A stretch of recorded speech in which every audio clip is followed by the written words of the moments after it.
We all set, Kelly?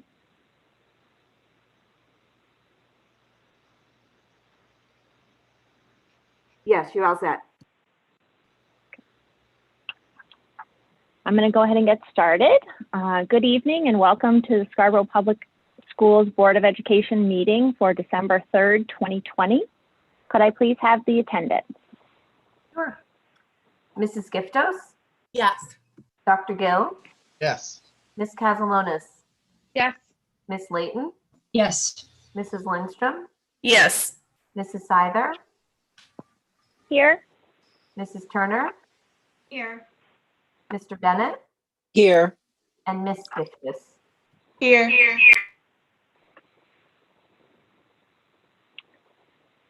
Great. Could everyone please join me in the Pledge of Allegiance?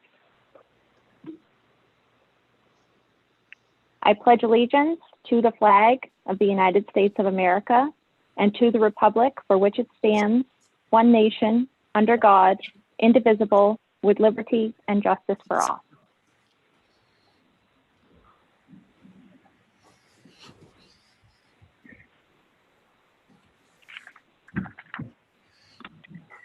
Agenda item 3.0, agenda item 4.0 is adjustments to the agenda. Are there any adjustments to the agenda tonight? I have one.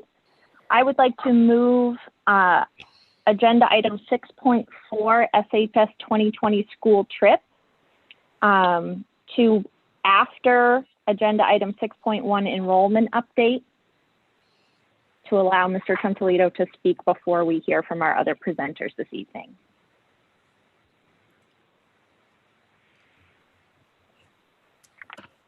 Agenda item 5.0, are there any public comments on tonight's agenda item?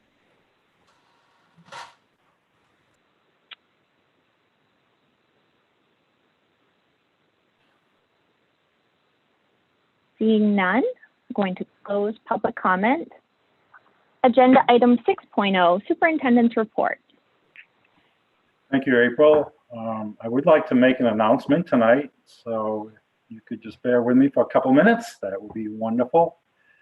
I wanted to inform the greater Scarborough school community that I have communicated to the board leadership that my 2-year commitment as interim superintendent will soon be upon us.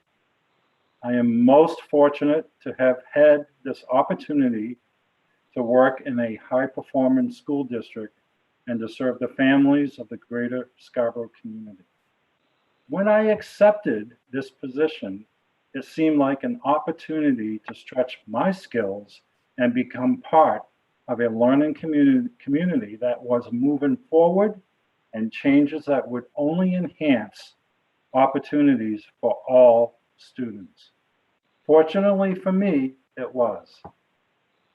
I remain committed to the remainder of my time here, which ends June 30th, 2021. And without question, I will support the district by making the transition seamless for the new superintendent. Again, I am forever grateful to have had this interim experience, to have been part of this amazing Scarborough school community. Thank you so much.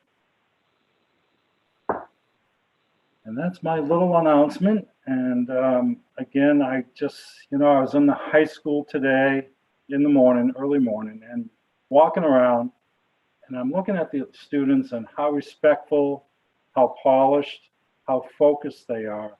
And I just think it's a tribute to the Scarborough community. It's a wonderful community. It's an excellent school system, and I have just really enjoyed my time here. And I thank you again.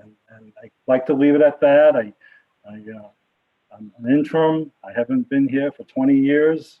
I kind of want to go quietly and low key, but I really want to make sure that we can get a person in this position, and I'm committed to working with that person and the administrative team to make it happen. So thank you, April, and that's my superintendent's report. In addition to that, December enrollment, I'd like to just go over that. Again, we try to do this monthly.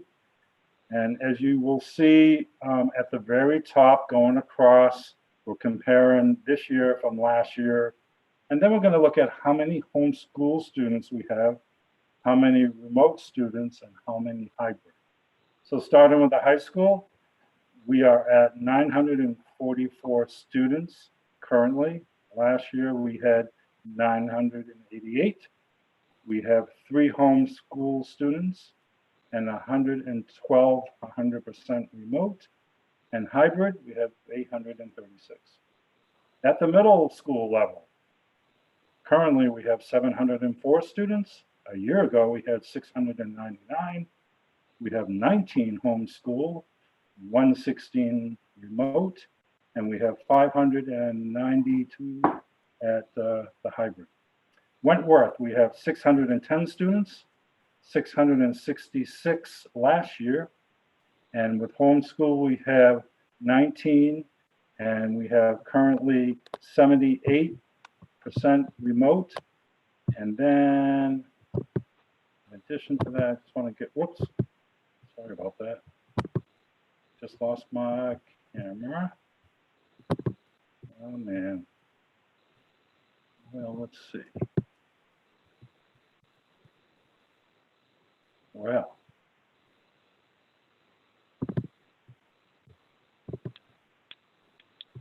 Sorry about, can you,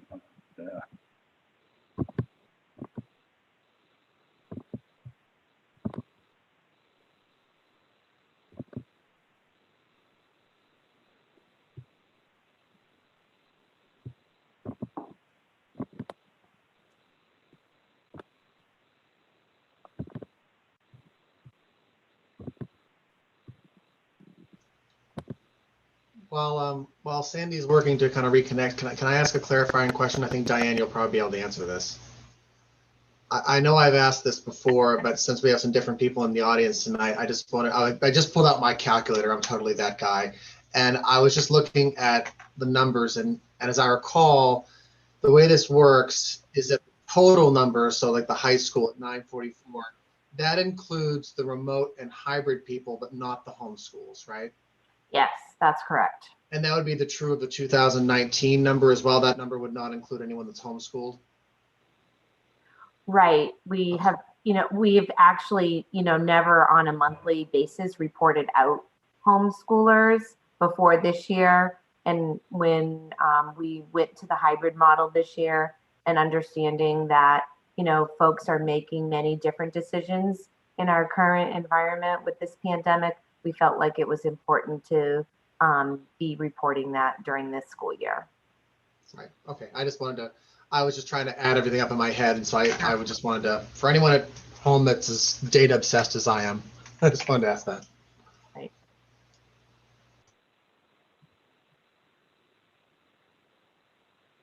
Is there anything I can do, Sandy?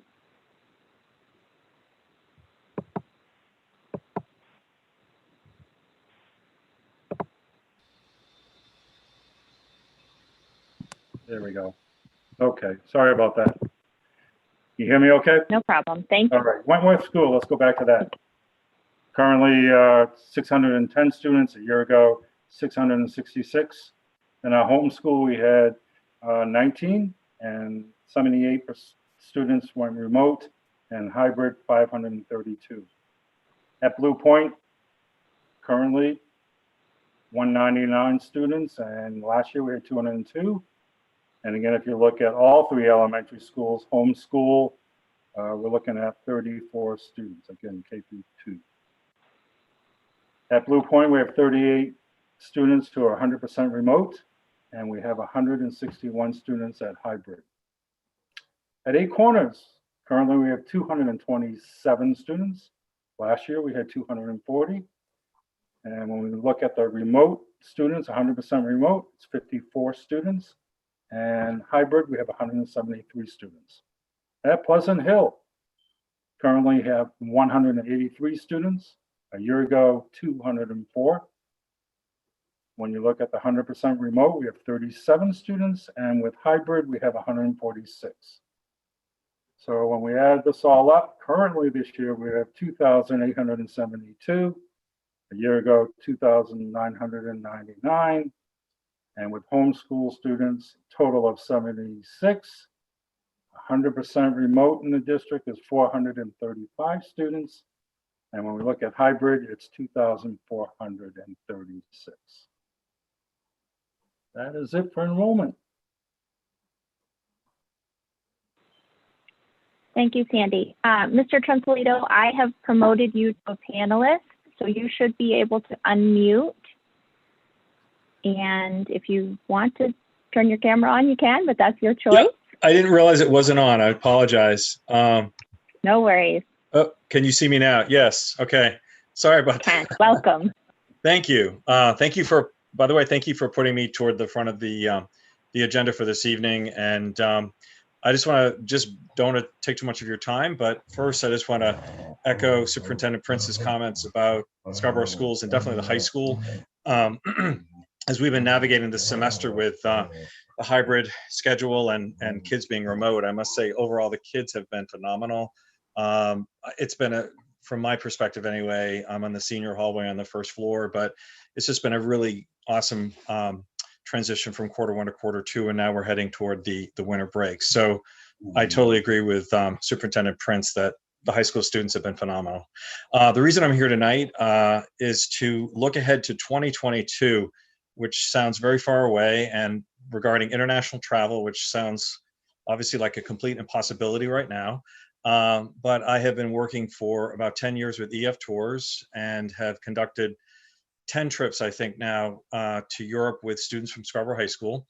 EF is the nation's oldest student travel company in the United States. And as you know, from some of you who have heard me come before the board in the past, we have multiple student travel programs at Scarborough High School, primarily through the foreign language program, but we've also had student travel in other departments, including what I do in the social studies department.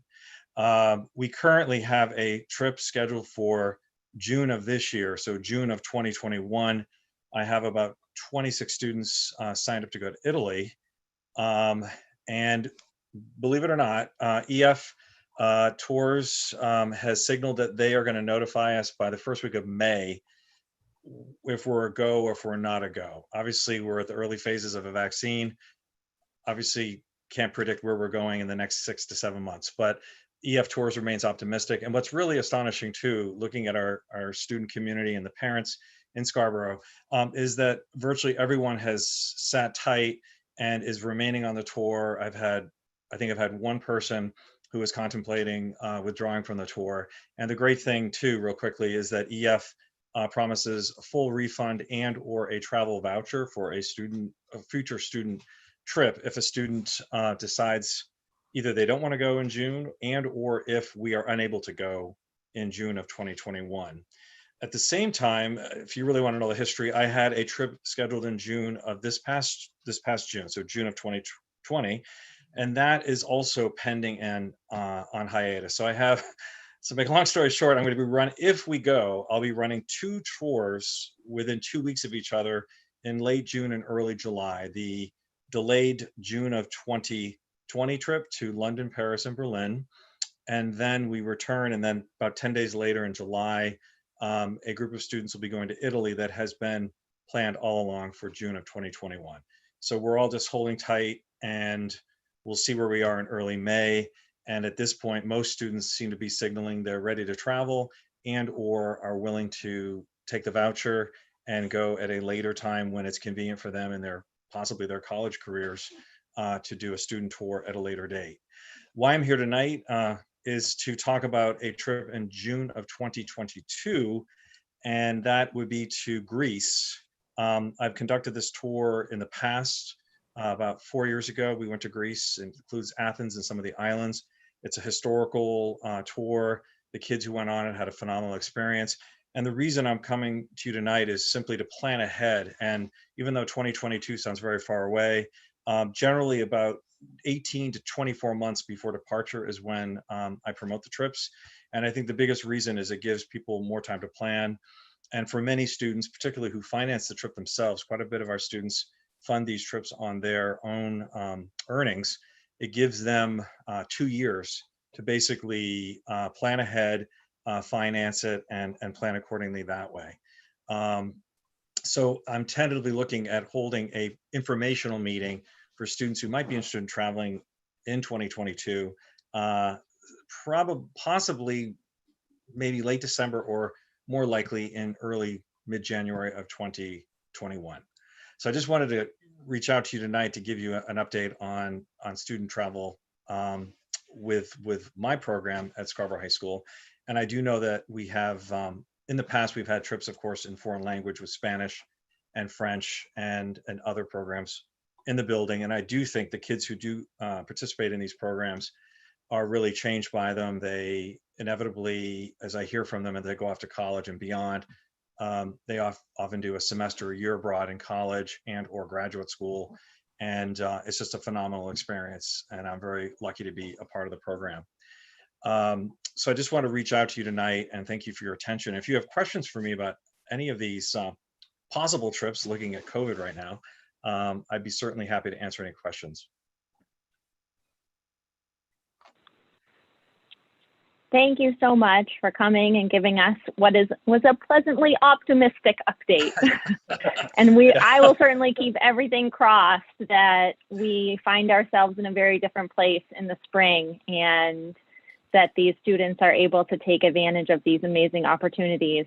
And thank you so much for being such an amazing ambassador for our kids, because these are once in a lifetime opportunities, and they're very lucky to have somebody who is as dedicated to showing the world to them as you are. So thank you. I don't see any hands for comments. Oh, Alicia has one. Go ahead, Alicia. Of course it's me. I just wondered if the agency has ever discussed an opportunity to do some sort of funding for students who may not be able in a position to afford travel independently, or if you know of a fund, some sort of fundraising or grant option. Or good question. EF tours definitely encourage. Honestly, how I have primarily handled it, I know of teachers who have done student travel in other schools across the country, and some of them have engaged in a community fundraiser or a group fundraiser for the trip, for the students that are planning on traveling. I have not done that. In my experience, I haven't. Honestly, I do think the impression is that it's the kids that are going on the trips are very privileged and have this incredible opportunity. In reality, what I've really seen is many of them, almost sometimes all of them, are funding it themselves and or funding it with maybe partial gift for graduation, that kind of thing. But your idea about having a planned fundraiser for a student group to go on one of these tours is an excellent one, and it's something that I've definitely have thought about in the past. I through Model United Nations, I do a 1 or 2 fundraisers a year for a college scholarship fund, and I've thought about doing a similar type of maybe annual fundraiser for kids who participate in it, who then we could distribute the profits and apply to kids' bottom line for being able to participate. So that's definitely something, Alicia, that I would consider, and I would definitely welcome any ideas or suggestions from anyone in the community.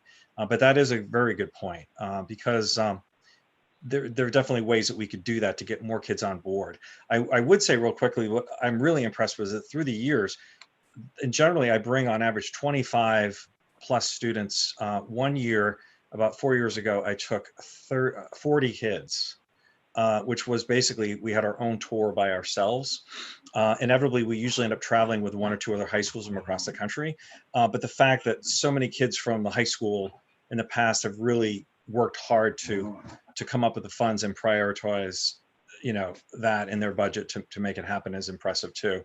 But I certainly would welcome any ideas, and I will look into doing something like that for the 2022 trip as well. And I'll probably bring that up at the travel meeting. And the meeting, real quickly, is generally just an informational meeting. People who want to come, it'll be virtual, of course. And it's for students and parents to simply learn more about student travel with EF. And then generally what I've tried to do in the past is have former students who've been on trips to come and speak to people in the meeting about their travel experiences, and we do discuss the financial component of it. In general, last thing, I feel like I'm in sales here, but in general, EF is actually one of the more economical student travel companies in the United States. There are several competitors of EF that I do hear from, and they're often significantly more expensive. So I think one of the reasons the company has been so successful is that they're economical enough and can reach a broad number of students from all different kind of socioeconomic backgrounds. Thank you. Thank you. Thank you so much for your time tonight. I appreciate you fitting me in, and please stay safe, everyone. Thank you. Thank you. You too. Thank you. And with that, Sandy, I will hand it back over to you to introduce our building principals. Or is Monique going first? Monique is going to go first. Yes. Okay, perfect.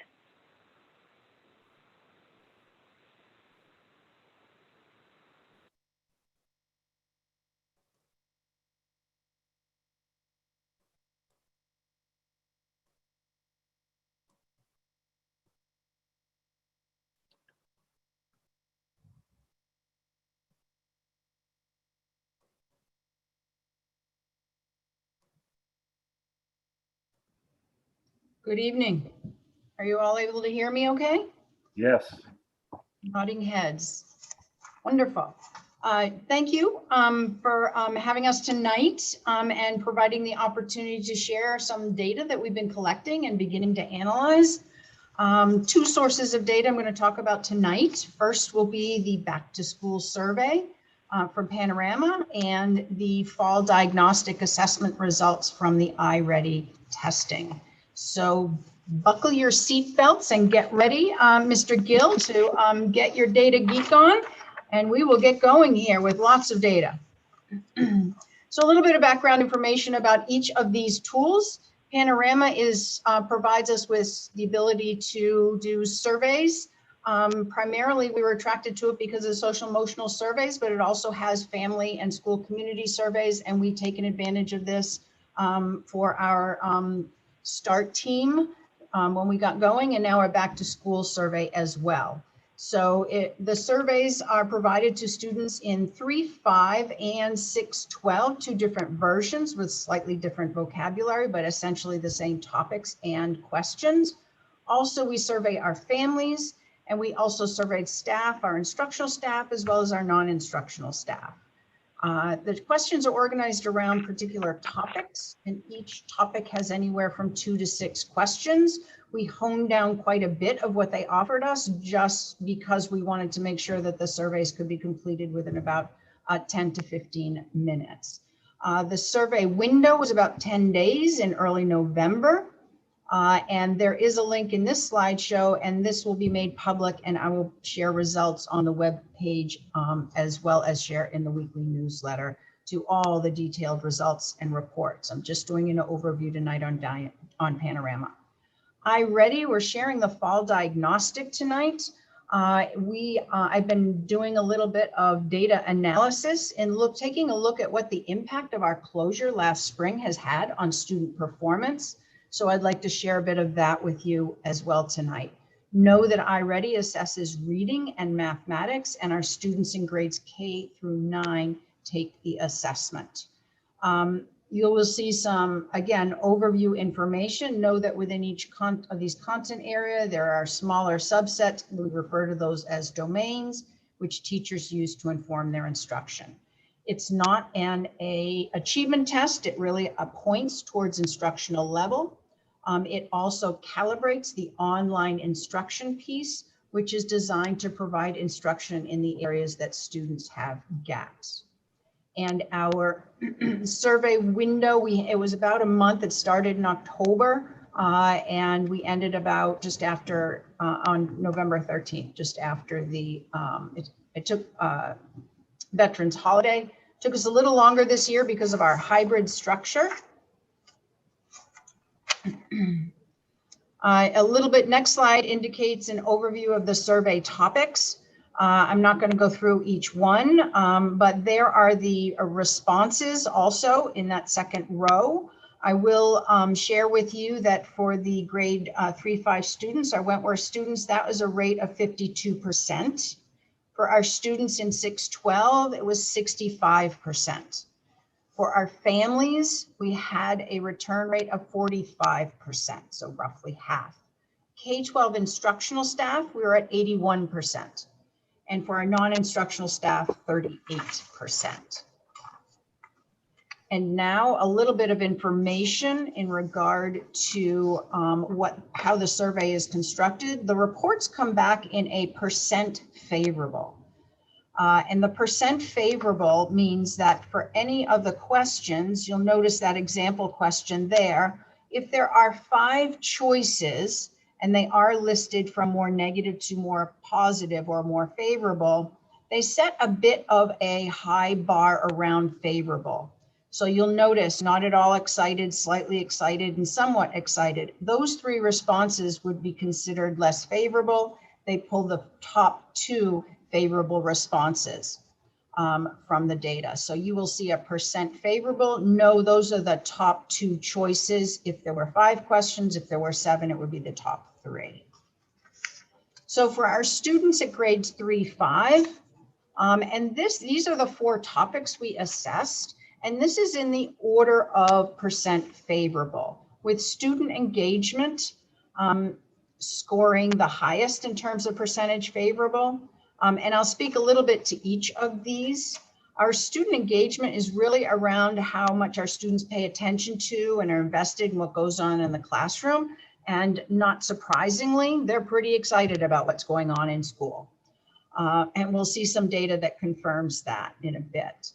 Student relationships is really about the adult and student relationships and that connectedness and that sense of belonging. So student relationships is an important one.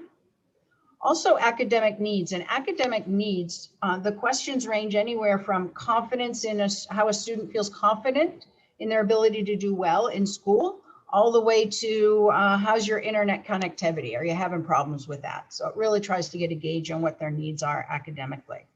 And then the learning model is about a couple of different things. The learning model is really taking a look at how content our students, families, and staff are with the amount of time they're spending in school, and the amount of time speaking with teachers and with friends, as well as the ease of technology use. Certainly that question within the learning model around the ease of technology use scored quite favorably.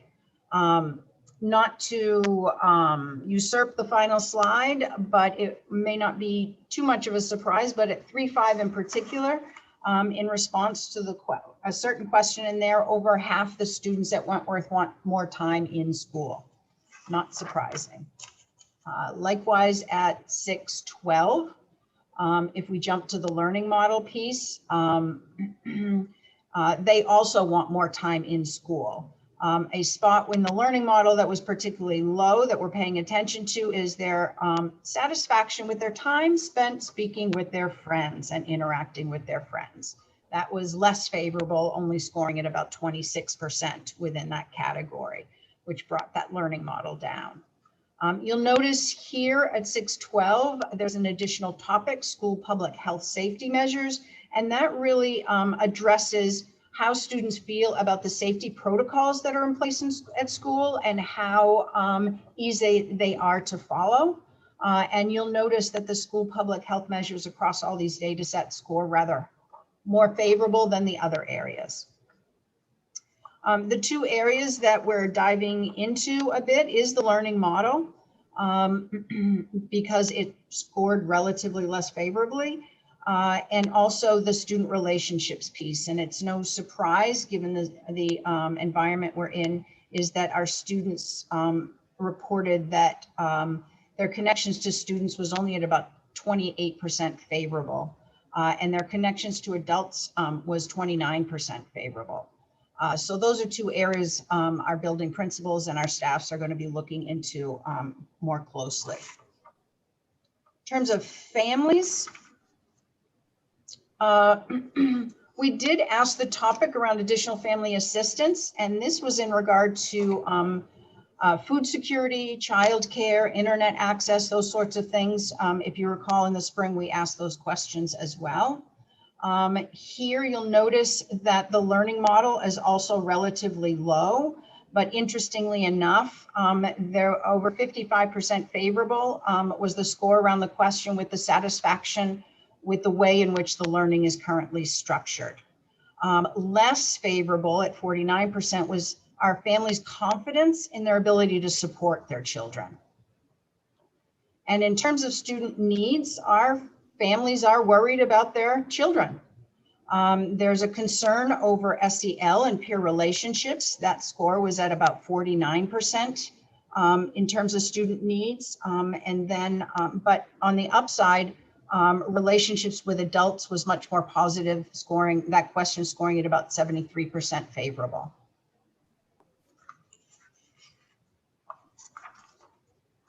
So in terms of instructional staff, you'll notice again, school public health measures are up there. Interestingly enough, student engagement is as well. And diving into one of the questions there is that our instructional staff are noticing that students are quite engaged when they're in school. That was at 77% favorable.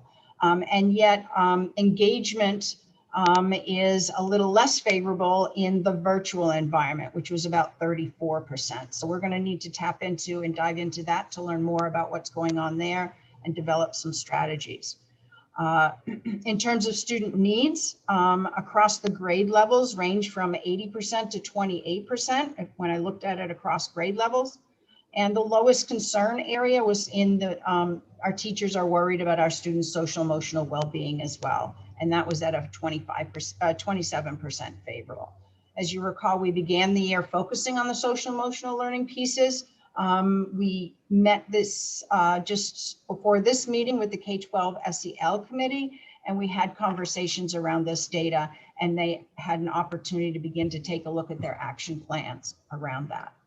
And the learning model, our teachers reported that their confidence in their ability to help those who need it the most was at about 13%. And then the impact of this learning model on their adult social emotional well-being was only at 7% favorable.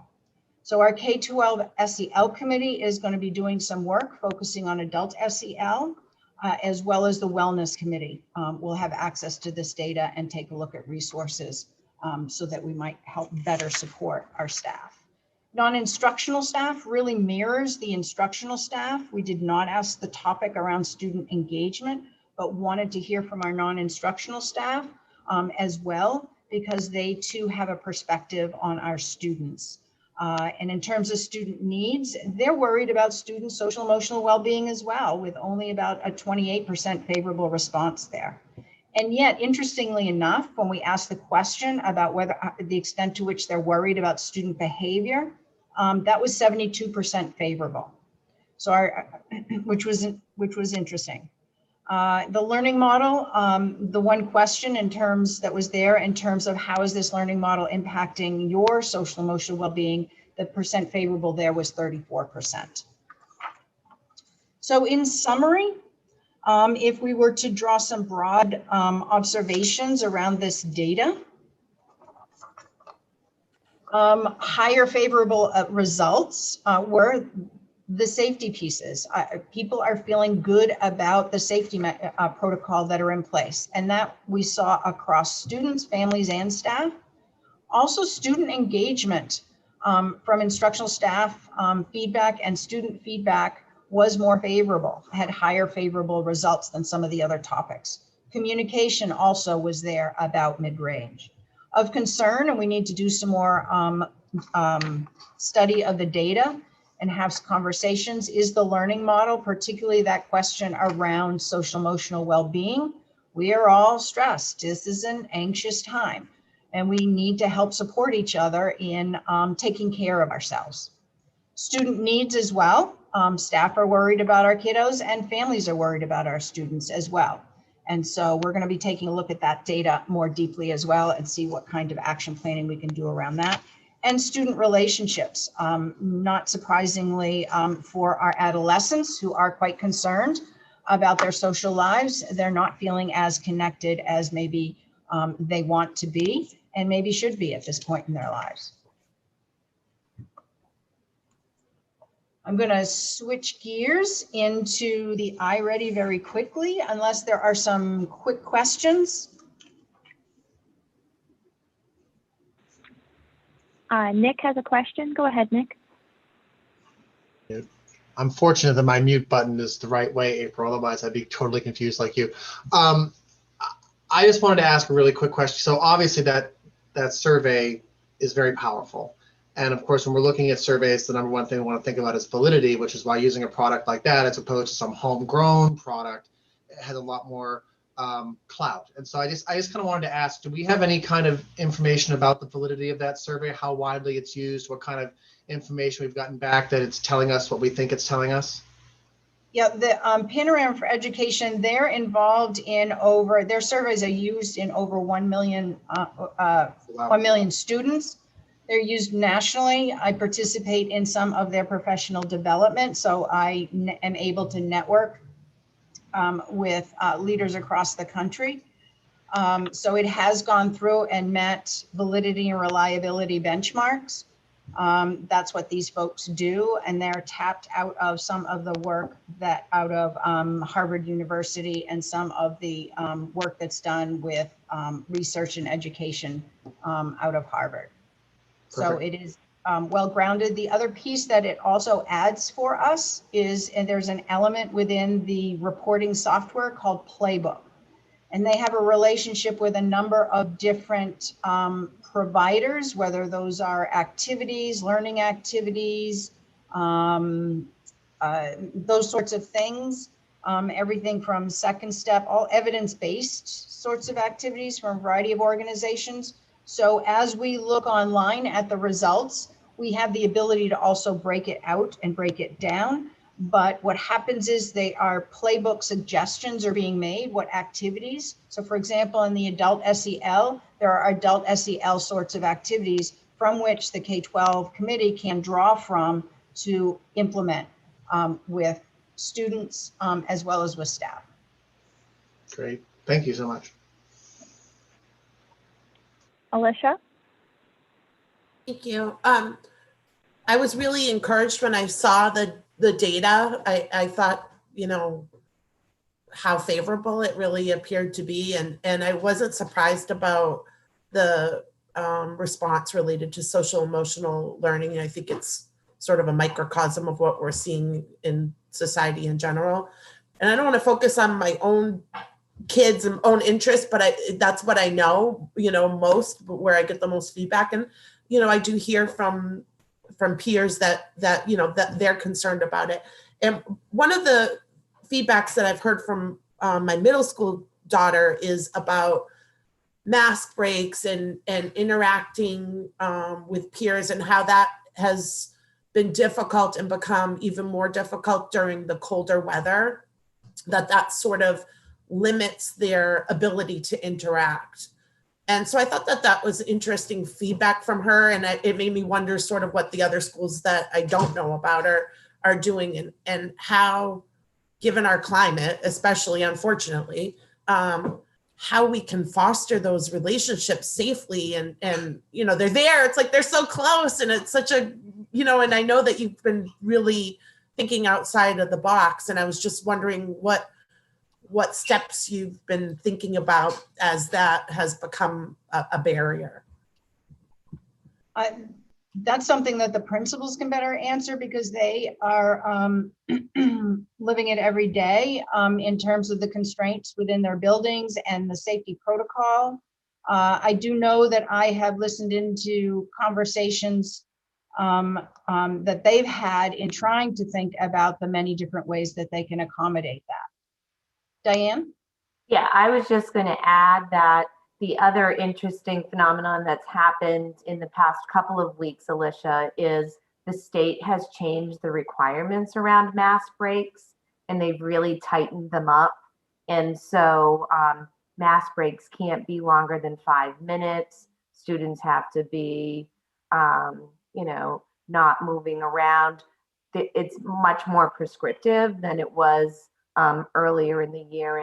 And again, my sense about that is that they tightened up those requirements as the number of cases in the state began to increase. So I absolutely hear what you're saying.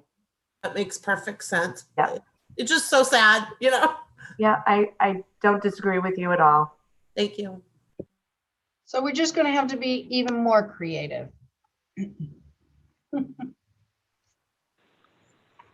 I'm not seeing any other comments, Monique, so if you'd like to keep going. Sure. So in terms of the iReady data, what I'm providing, we have different, within the application, we have the ability to look at it from different views, a beginning of year view, a standard view, and an end of year view.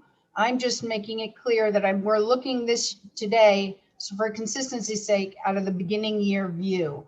And what that means in terms of these little triangles is that green portion represents on or above grade level. But know that the yellow, 2 grade levels below, please know that if you are in the fall of your 3rd grade year, anything grade 2, which you might think might be a full year below, is still considered green because you haven't started your 3rd grade year yet. So it's just a different view we use as we look towards the winter and into the end of the year. We use the other views, which gives us a more refined look at where students are.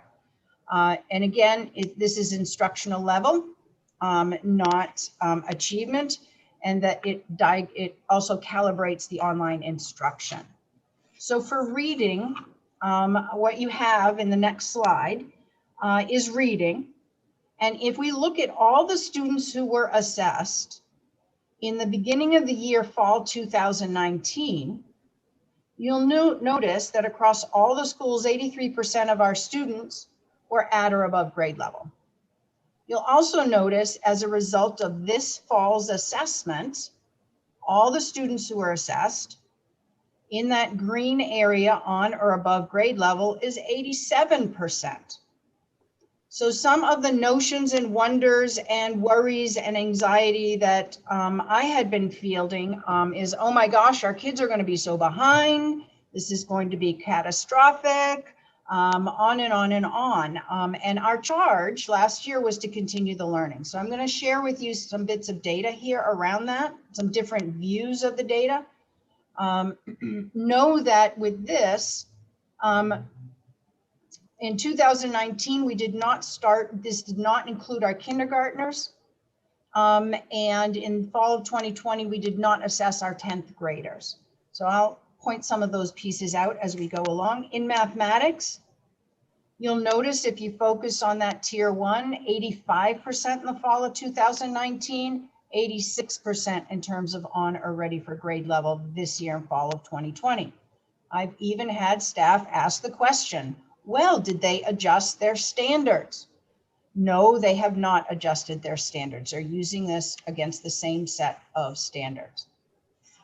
So breaking it out by building, and this is going to get a little tiny in terms of the screen, but here's Blue Point, 8 Corners, and Pleasant Hill in terms of reading. And again, you'll see that consistency off by a few percentage points for the students who are at or above grade level. If we look at math for the primary in the next slide, you'll notice the same thing across all 3 schools, pretty consistent. In some cases, the percentage of students and their readiness has gone up. In Wentworth and middle school, and again, this is reading. For Wentworth, you'll notice 87%, and then beginning of fall 2020, 89%. For the middle school, you'll notice for reading 81%, and you will notice a drop, a bit of a drop here, 78%. And there's some other data that we're still going through to find out a little bit more about in terms of some of the drops. So if we look at mathematics, in mathematics at Wentworth, you'll see 90% and 90% between last fall and this fall. You will see a drop at the middle school, 86% to 76%. And that's something where we still need to do some data mining around. The next slide, as you look at those, you can say, well, if we look school to school, you only have roughly two grade levels that are consistent, because you've got a batch of kids leaving one year and a batch of kids coming in the next year. So it really isn't apples to apples. So what this chart tries to do is to take a look at the same cohort of students. And this is where we start to see some potential differences. So if you look, this is reading, and these are the cohorts. Grade 1 in the fall of 2019, in that reddish, light red, that's 97% of our students were at or above grade level. That same group of students this fall are second graders. Their score was at 88%. But if you look across those colors of similar colors, you see 92 and 89 for second grade. You see 87, the third graders moving into fourth, 87% and 93%. So there are some differences across cohorts, and that can be in part the cohort. It could be a number of different things. We're still trying to tease those pieces out. If we take a look at math, in math, you'll notice that quite possibly those differences are a little greater than in reading. I've been in communication with the folks at iReady to try and get a handle on what does the national picture look like here. And it's pretty consistent that they have seen nationally about a 6% drop in reading cohort data, but in mathematics, it's a little bit larger. I think it's around 14 to 18% in terms of differences between fall and fall. And they grabbed their fall data earlier than we did this year. So they're still working on that data. They're still mining that data. And so lastly, in terms of an overview, what we really need to note is that we set a goal for ourselves. Yes, it was emergency learning. Yes, it was school closure, but we wanted to continue the learning, and we wanted our students to stay connected as a learning community. And they did that. The majority of students did that. They continued their learning. And so I think we really do need to celebrate our teachers and celebrate our parents for their work in helping to support students. And of course, the students themselves who continued their learning, and all the folks who were involved in helping to make sure that that period of time last spring and that learning last year, the impact was minimal. The cohort data in reading had a less of a drop than in math, and we are still exploring that. All that said, I want to be right up front that we still have some students who are struggling. They're not exactly where we want them to be, and we want to make sure that we continue to monitor them and provide the support that they need to ensure that they make progress towards grade level achievement. Happy to answer any questions that you might have about that.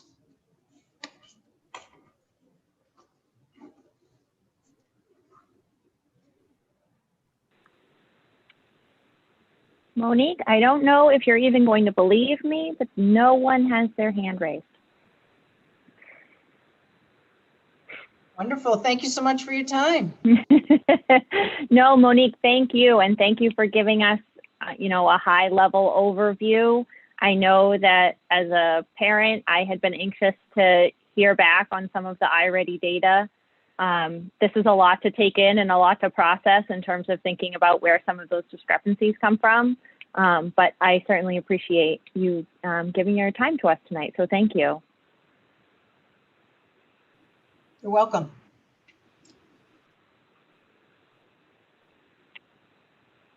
Okay, moving on in our agenda, we are at agenda item 6.2, remote learning preparedness. And I have taken the opportunity to promote our building principals to become panelists. Great. So I'm going to kick this section off for us. As requested, our principals have put together some slides for you this evening to give you an update on our learning plans if we needed to go into a fully remote model for any period of time. So happy to kick that off. Kelly, if you could move to the next slide. So just to frame this work a little bit more for all of you this evening, we would first of all like to thank you very much for the additional time that was recently granted, especially at our younger levels where there may not be that same synchronous connection happening because of different developmental needs of our students. I know that our staff benefited greatly from the time to really dig in and drill down. We want to remind everyone that as these plans were put together, there were a number of resources that were utilized, starting with recommendations from our START work this summer, examining what our current learning model looks like for hybrid. They have utilized all of the staff, family, and student feedback from the Panorama survey that you just got a high-level overview of. They also utilized the current remote teaching expertise. There's my little dog. See, I started talking. Sorry. And so, you know, we have some teachers that are doing fully remote. And so there were some great lessons learned from them.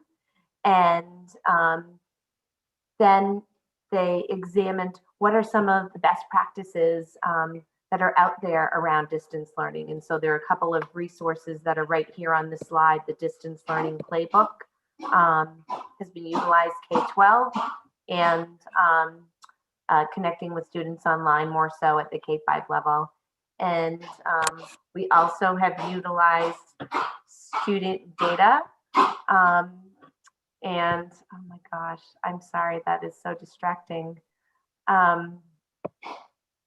And so with that, I think I will kick things off and pass the torch on to K-2. Thank you. Thank you, Diane. And before I jump into this slide, on behalf of all the building leaders that are on this call and are in the district, we just want to say thank you to Sandy. That's a big announcement, and we appreciate that he was in our position and has held many, many different positions in his career. And so he knows what many of us do on a daily basis. And we appreciate his support and his understanding for the last 2 years. And I can't imagine coming into a district as an interim and being handed a global pandemic and school closures and all of that as somebody who's new to the district and new to the system and not familiar with anybody. So thank you, Sandy, on behalf of all of us. We really do appreciate your support and kindness for the last 2 years, and wish you well in your next retirement, which I hope lasts longer than the 30 days of your first one. So, Thank you. So let me jump into the slide now. So again, we thank you for giving us the 2 Wednesday mornings to make this plan to help build our plans up a little bit more. As we've learned in the last 3 or 4 months of school, there are shades of red, right? There are shades of pink and red, and they're not all going to be the same. We're not going to be just closed indefinitely and unexpectedly like we were in the springtime. We are seeing, you know, classrooms being quarantined, teams being quarantined or sent home for a few days, but not the whole district being shut down completely. So we're looking at tiers of closure here. So a short-term remote learning plan of 2 weeks or less. We'll maintain our same schedules and our cohorts with just some slight adjustments. And that would, you know, try to maintain as much of the same predictable daily routine as you would have if you were in school, if your class gets quarantined or gets sent home. And then there's the longer term, right? There's things that are going to be, there could be potential closure for more than that time. And that's a different game for K2, especially because our kiddos are not just going home and and sitting in front of a computer, independently accessing things and independently finding what they need and doing what they need to do for school. They require a great deal of adult support. So kudos to all the parents and caregivers out there who are helping our kids on their remote days now, because it takes a team to get a 5 and 6 and 7-year-old on a computer at the right time, at the right place, in the right Google Meets. And they are doing it, and they're doing a great job. But if everybody's closed, those caregivers may change, and those daycare situations may change, and they may have to learn, they may have to have grandma learn something new to help with their child get on Google Meets for the first time. So we need to be patient, we need to be flexible, and we need to be aware that some of this is not going to be smooth and easy and just doing the same thing they were doing in school, but at home. So our transition plans do have some chance to learn and to grow and to be flexible and really thoughtful for the caregivers and for the helpers at home that are going to be with these kiddos, whether they're at daycare or at home.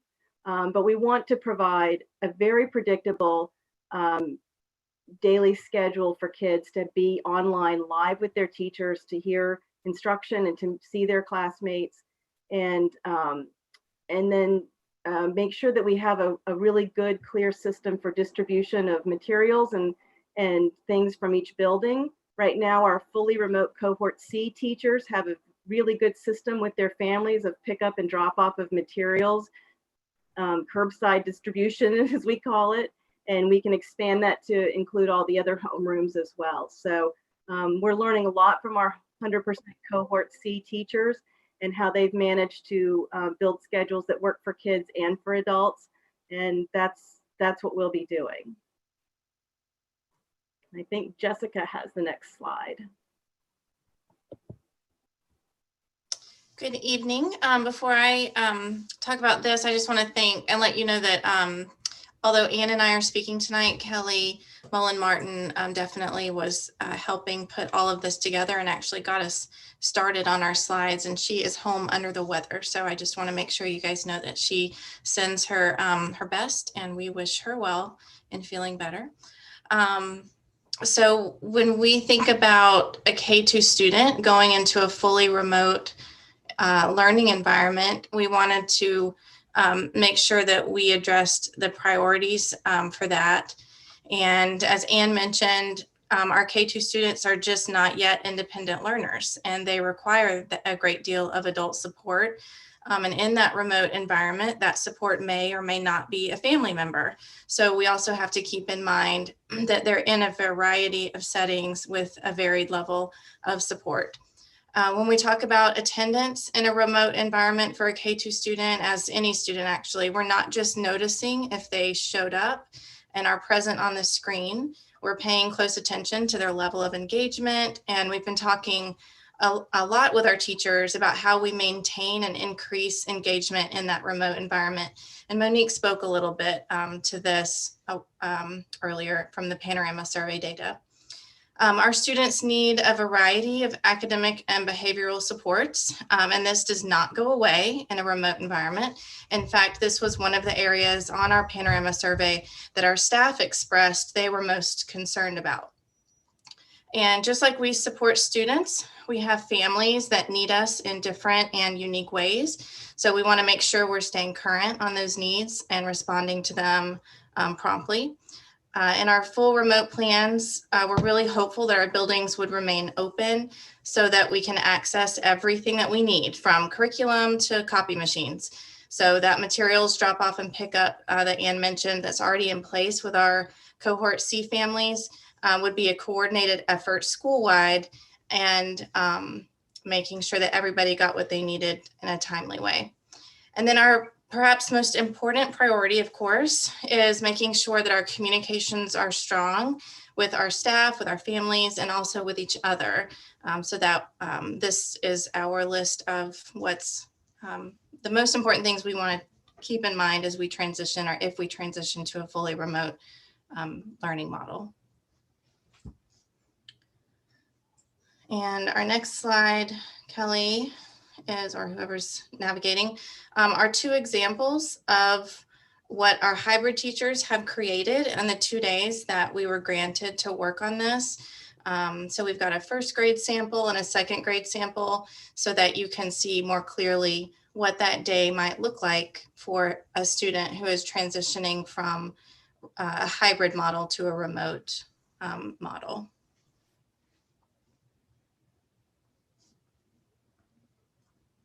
That is the K2 piece.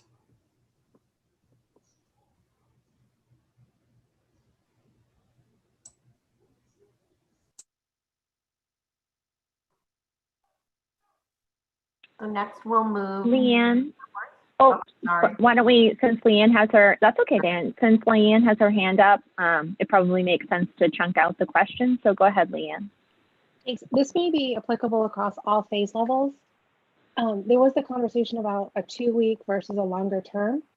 How will we know if it's only 2 weeks when we go out versus could it extend? I can give an example of what's happening just right now at Pleasant Hill. I mean, we have a class that's currently quarantined. And so that's a less than 2-week situation. So that classroom teacher did not have a transition period of 2 days to gather her stuff and that kind of thing.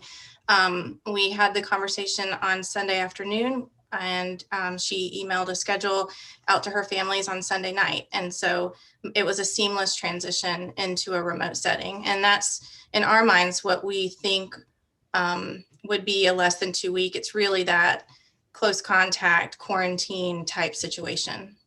Thank you. So this isn't if the governor comes back on a Friday and says, correct, we've gone into this phase, we're not considering it that way. Exactly.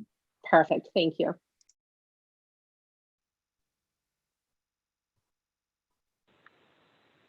Okay, I'm not seeing any other questions.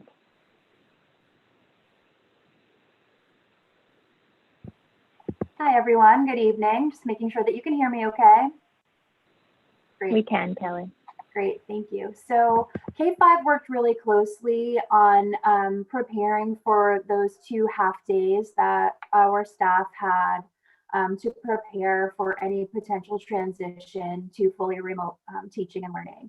And I linked into this presentation the full K5 PD slide deck in case any board members were curious as to all of the detail that you can browse at your leisure about the work that we did over the course of that full day, broken up into 2 half days. So the time really was valuable for, I'm sure for everybody, but particularly for K5, it's not as simple as, it's not as seamless a transition as perhaps it is at 612, because they have a component of live streaming taking place right now. They're like very well poised to make a quick switch with, of course, a ton of work, but it's a little bit different for K5. And so my portion of this evening is to give a little bit more insight as to why it's different at the younger levels, building upon what my K2 colleagues began talking about with the developmental differences in childcare needs. So if Kelly, you could go to the next slide, please. Okay. So on our exit slip at the end of our PD time after the first day, I captured all of the open response questions to the prompt, what are your biggest questions or needs at this time? And created that word cloud there. And so the bigger the word, the more frequently it was included in the response to what our staff needs or what kinds of questions they have. So you will see, not surprisingly, screaming at you from the middle in bold red, time. Time, I need more time. And we haven't yet figured out how to add more hours to the day, but we were very grateful for the time to separately have a moment to stop and prepare for something and spend the time on something that may never happen, right? It's really hard when you're so busy working every day to plan for the week ahead, to also on top of that plan for something in the distance that may never happen. So we were grateful for that time and that opportunity, but you can see what the other words are in here. And we spent the second half day trying to address what those specific needs of the staff were in those questions. And really one of their biggest questions was, okay, so if we transition to fully remote, will we maintain this cohort model? Or are we going to collapse the cohorts and have all of our kids be on the same exact schedule every day? And the K2 leaders began speaking about that there's kind of two phases of red. And in the shorter term, like Jessica described, if there's a class or a team or a section of the building that is fully remote for 14 days due to a close contact, or if there's a designated shorter term closure, we will maintain our hybrid schedule with some slight tweaks and continue in the way that we are we're addressing learning now, except that everybody will be at home. So they'll maintain their 2 cohorts, and I'm going to show you an example of that in just a minute. If it's a longer term shutdown, we will shift to a schedule more like cohort C, but I'm going to show you why this is a little bit complex. Kelly, if you could open the first link, please, the grade 5 red hybrid with supports. So this is an example of a hybrid teacher's schedule right now. And so, as you know, in a hybrid model, one group of students comes on Mondays and Tuesdays, and another group of students comes on Thursdays and Fridays in person. So on Monday and Tuesday, we have our cohort A students in person. Every single day, the entire class is meeting together at the beginning of the day for morning meeting, to check in, to address their SEL needs, to have a mindful moment, hear the morning announcements, connect as a whole class community. But then half of the students leave and address most of their learning that day asynchronously, meaning they don't follow the exact schedule. They have flexibility in how they complete their work. So if you've ever tuned into the end of a morning meeting, it sounds a little something like this. Okay, my at-home friends, now remember what we talked about when you were in school on Friday is you have your math packet, you have your writing on Seesaw, and you're going to continue your, okay, you get the point. And so they have their list of assignments, they have their planner, and they tackle it in the way that works best at home or at daycare or at grandma's, with or without an adult there to support them. The intermediate age is really interesting because there's a big difference between a 3rd grader and a 5th grader with regard to what they can independently accomplish.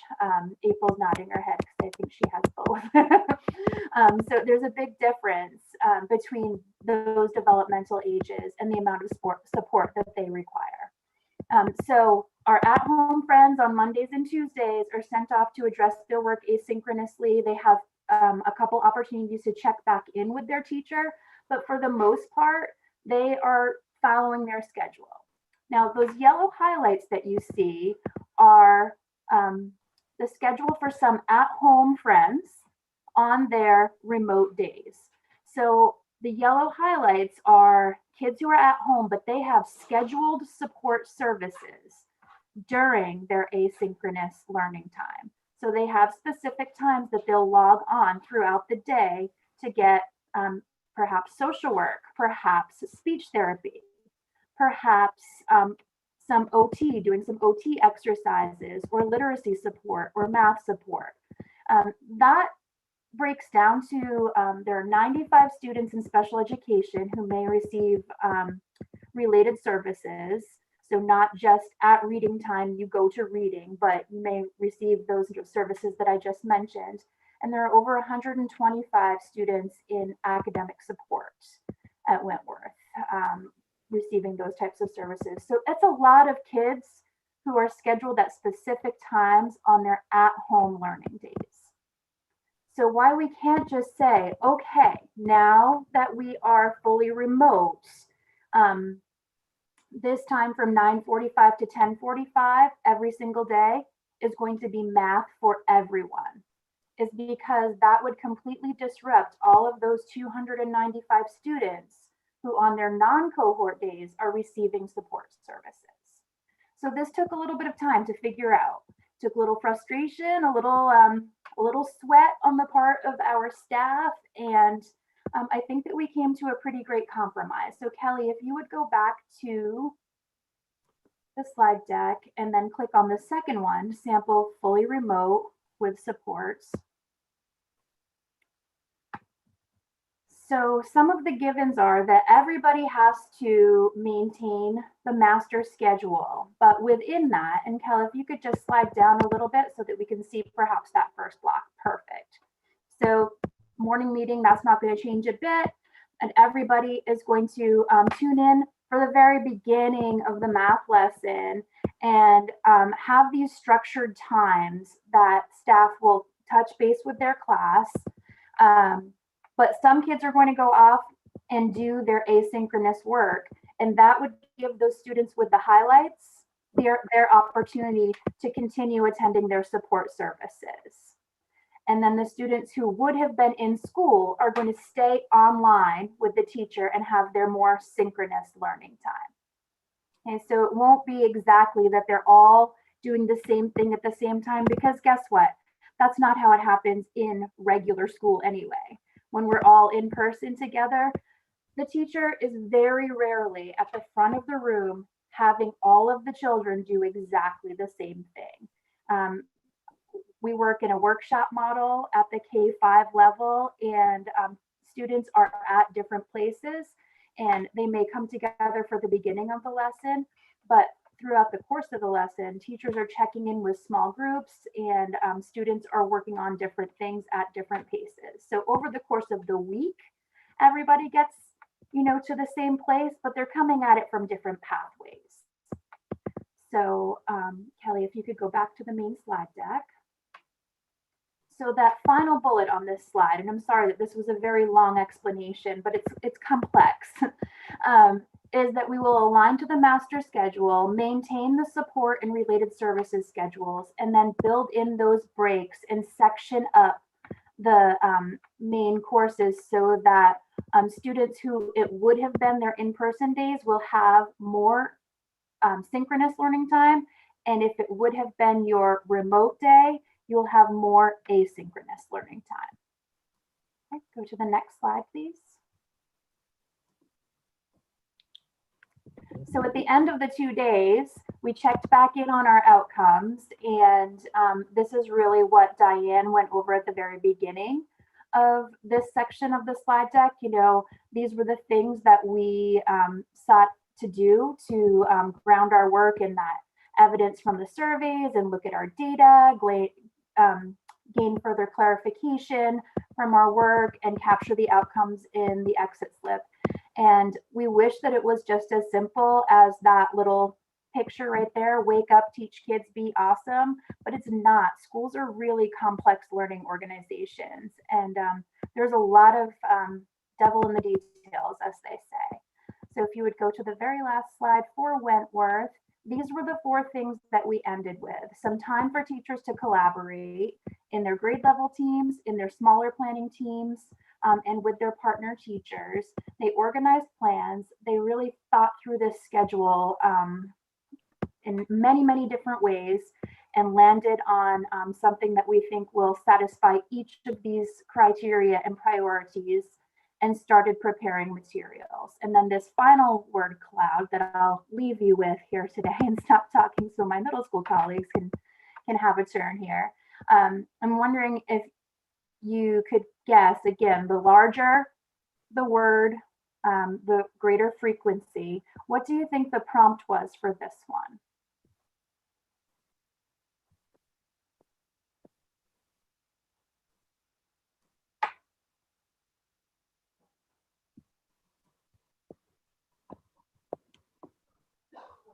In Teacherland, this is called giving wait time.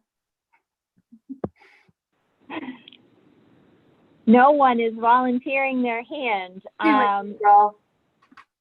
The prompt could have been, what is our focus? So close, so close. Great Great guess. It was what teachers thought their biggest strength was in transitioning to a potential fully remote learning situation. So, I mean, I guess at the risk of being obnoxiously positive, our staff, they're tired, but they're incredible, and they'll go to the ends of the earth to make whatever is put in front of them work. So we're grateful for any time that you can provide us time to really plan like you did for this. So thank you so much. And I have a lot of faith in our staff and the work that they do. So thank you. Thank you, Kelly. Oh. Can you hear me? Yes, okay. Thank you, Kelly. We all always appreciate your obnoxious positivity. Sarah has her hand up. Go ahead, Sarah. Thanks, Kelly. You alluded to the fact that you met with your staff. Was it the entire staff or just leadership? It was everybody. It was everybody. Okay, awesome. Everybody. Cool, thanks. Over those 2 half days, the 2 half-day Wednesdays when we didn't have students. Great, thank you.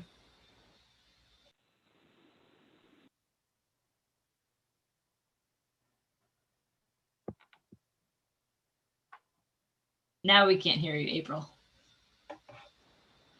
Fantastic. I'm not seeing any other questions, so we can go ahead and move on to the middle school, please. Good evening. As Kelly mentioned, it is easier at the middle school level. Our students are just going to continue with their current class schedule. We have over 100 students who are 100% remote right now. And then our cohort students, the A and B, they are remote on 2 of the days of the week. The one thing we will be doing is all following the same bell schedule. And we picked the current 8th grade bell schedule because the lunch is right in the middle of the day. Our 7th graders do eat lunch a little bit later. So we wanted to all go to one schedule, and Wednesdays will look the same. Our students, they all will log in at the beginning of their Google Meets. There'll be a mixture of synchronous and asynchronous methods. When a teacher is out, they post the assignment on their Google Classroom. We also do want to make sure students have opportunities during that class period to work offline. We do not want students on their screen all day, but right now, oftentimes a teacher will have their Google Meets open. Students are able to go work independently, but they can go on to the Google Meets if they have questions. We will continue to take attendance at the beginning of the day during our crew meetings and also during each class. And again, the goal is still have students completing their work during the school day as much as we can. Again, to keep students off of their screens in the evening.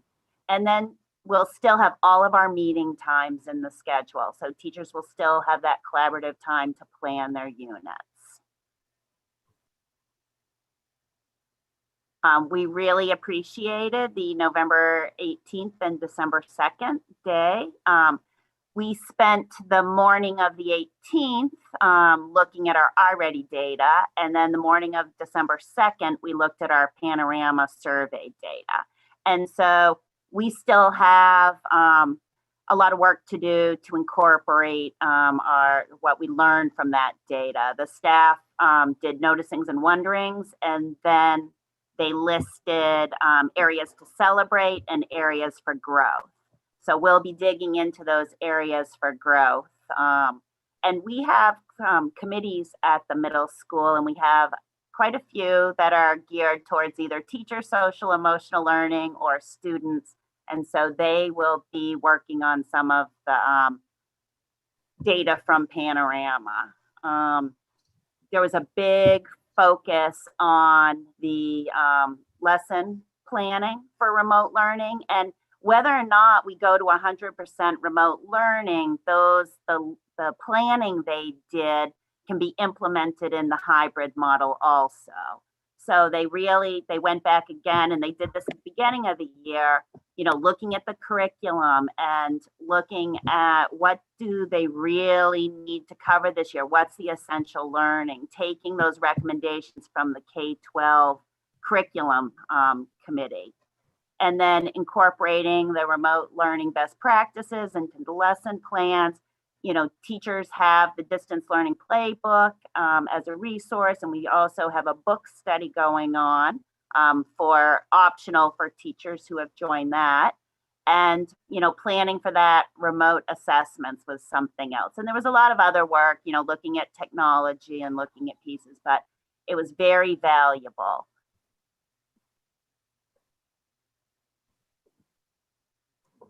I don't know if anyone has any questions. Nope, I'm not seeing any hands, Kathy. Thank you.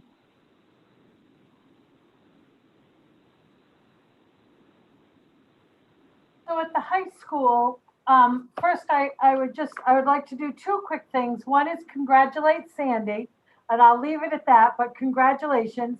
And at the high school level, I just want to thank all of the building for the work they're doing. Teachers and staff here are working so hard to meet every need for the students. And our students have just been incredible in their efforts. They are making the best of tough situations. They are just doing remarkably well. And I just want to thank everyone. At the high school, we began this summer planning a schedule with eyes in mind of being able to go from green to yellow to red lanes. And our plan encompassed that from the beginning. So our teachers at the high school have been teaching in multi-strains every day, all day this year. In that every period they have students in front of them that are working in person that day. They have students that are having their non-in-person days, and they have students in class that are fully remote. So our staff has really been doing all of this work every period in multi-modes. And but the good news is that for the high school, if we were to go fully remote, our schedule would remain initially the same. Like Kathy mentioned, we would, instead of having 3 different lunch times, which we get to do to feed 1,000 students or 500 in distance learning, but we would just do block 1, block 2 in their advisory time in the morning, and then we would all have lunch, and then we'd come back for the other 2 blocks. The only other change we've talked about making, and our instructional leadership team has been talking about this, is if we were to go to a longer term, fully remote than a week or 2 weeks, we would look at going back to the handbook for the schedule, because this is set up with red day 1 and white day 1 all week, so that both cohorts get the red day 1 and the white day 1. That really speaks to our science and our math classes that have labs, and it refers to when they have a double class and when they have a single class. And if we did go fully remote for a longer period of time, we would be able to go back to having it follow our handbook, because we wouldn't need to replicate the lab time each week or not each week for the different cohorts. So that is one small change we would make, other than having lunch at the same time. I also wanted to just highlight on this slide that our A East and advisory time is still in this schedule. We are still utilizing that 35 minutes a day for teachers and students to be able to connect for extra help, make up a quiz, ask a question about last night's homework, and that continues in the fully remote model, as well as our monthly advisory meetings would, twice a month advisory meetings would continue as well. We've left that time in there. For the next slide, our expectations for students really remain essentially the same. Our students, whether in person or remote, are expected to report to all classes for attendance and directions. That includes study halls and their East advisory. They do this through Google Meets. When they are fully remote, we do try to plan time in the period where they don't have to be on the screen, but the teacher is still available. They can get back on and ask a question and move along that way. They will attend classes remotely and follow class procedures and expectations set by the teacher.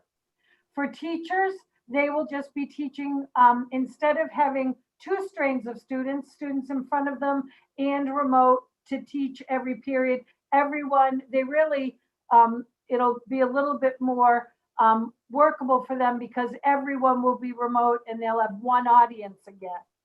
And also, we will still be continuing with all our extra meetings, after school department meetings, faculty meetings, teacher design time, 504s, IEPs, Wednesday, professional development, the instructional leadership team. All of those meetings will still be occurring. We'll just be doing them fully remote in a virtual manner.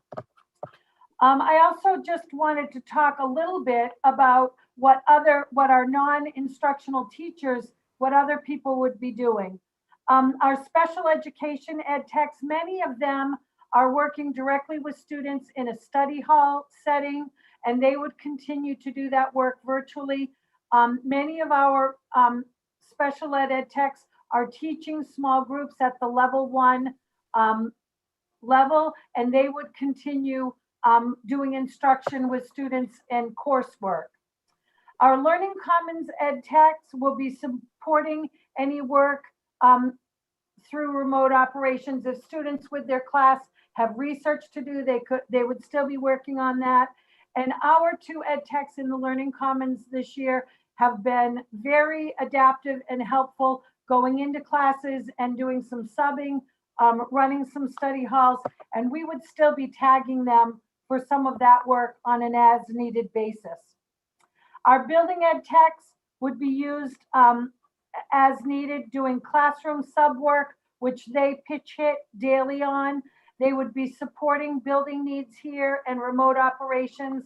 And Mr. Coombs would still be keeping his daily connection with our CTE vocational students and keeping them connected and supported as well.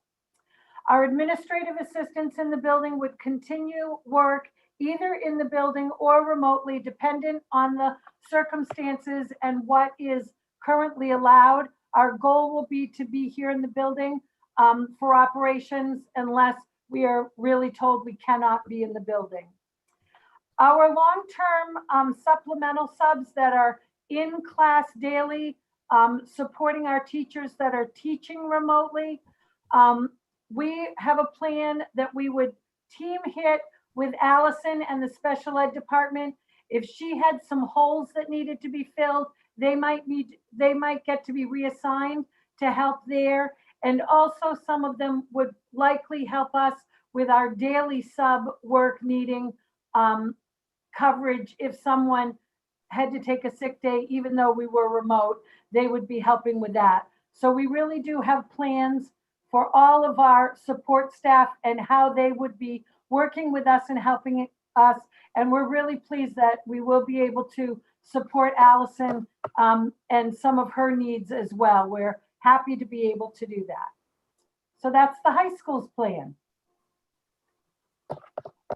So just to kind of wrap things up, one last piece that we wanted to talk about is obviously when we had to pivot in March, none of these pieces were in place. And I am just amazed by all of the work that each one of these leaders that you've heard from has put in with their staffs to be able to get things to the level that they are.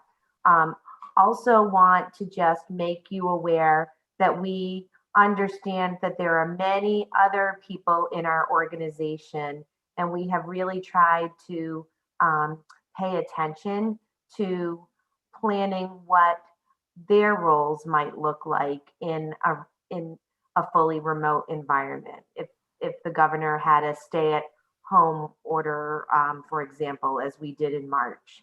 And so this slide here just details that a little bit. In terms of our nursing staff, just as they did this spring, they would still be available to support student medical needs. They have a lot of students that they see on a regular basis for a number of things. And this spring, they worked really hard to connect with all of those families and keep that moving forward, as well as, you know, they were the girls on the ground getting all the information in regards to the changing mandates and the requirements with the state for COVID. Our academic support staff in all of our schools, even our study center folks at the high school, would continue to offer academic supports for students. Again, they would just be remote. Folks in student services, like our school counselors and our social workers, would still be available to meet with individuals and small groups of students. Our food services folks would be engaged in delivering meals and making food available. They have been outstanding. I know that especially with the flexibility in the feeding program this year, and the fact that all families can access breakfast and lunch every day, our food services staff are busier than ever. And that would still be available to everyone in a fully remote environment.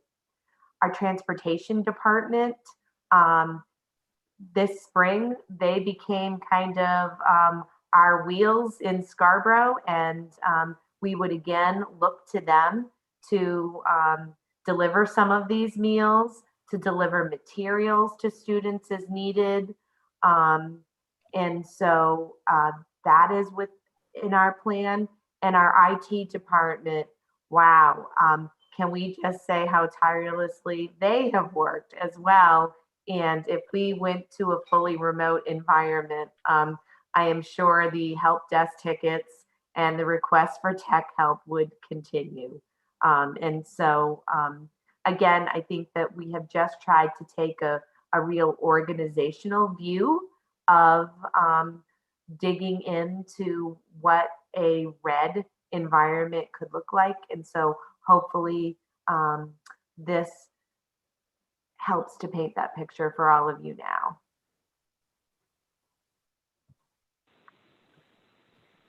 As much gratitude as everyone expressed for having that time, I think the board is equally grateful that you all were able to come and present to us tonight, and to the community, because like you just said, Diane, this is an organizational effort. We're all in this together, and the more information we have and the more on the same page we can be, hopefully that leads to greater success as an organization.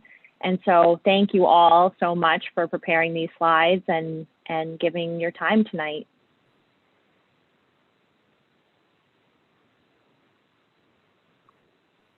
I'm not seeing any hands, so I think we'll move on to agenda item 6.3, which is our winter athletics update. I don't know. I'm promoting you right now, Mike.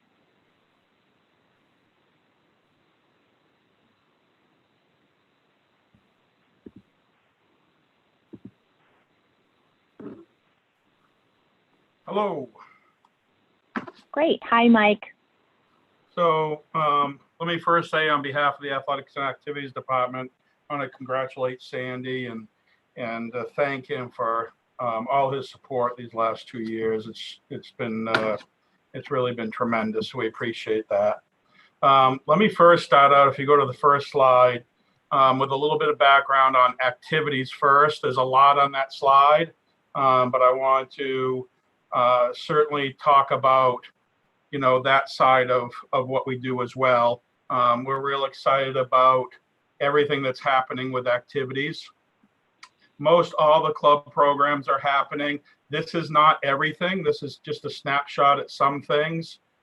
Oak Hill Players is actually doing their performance. It's called High School Zoomsicle.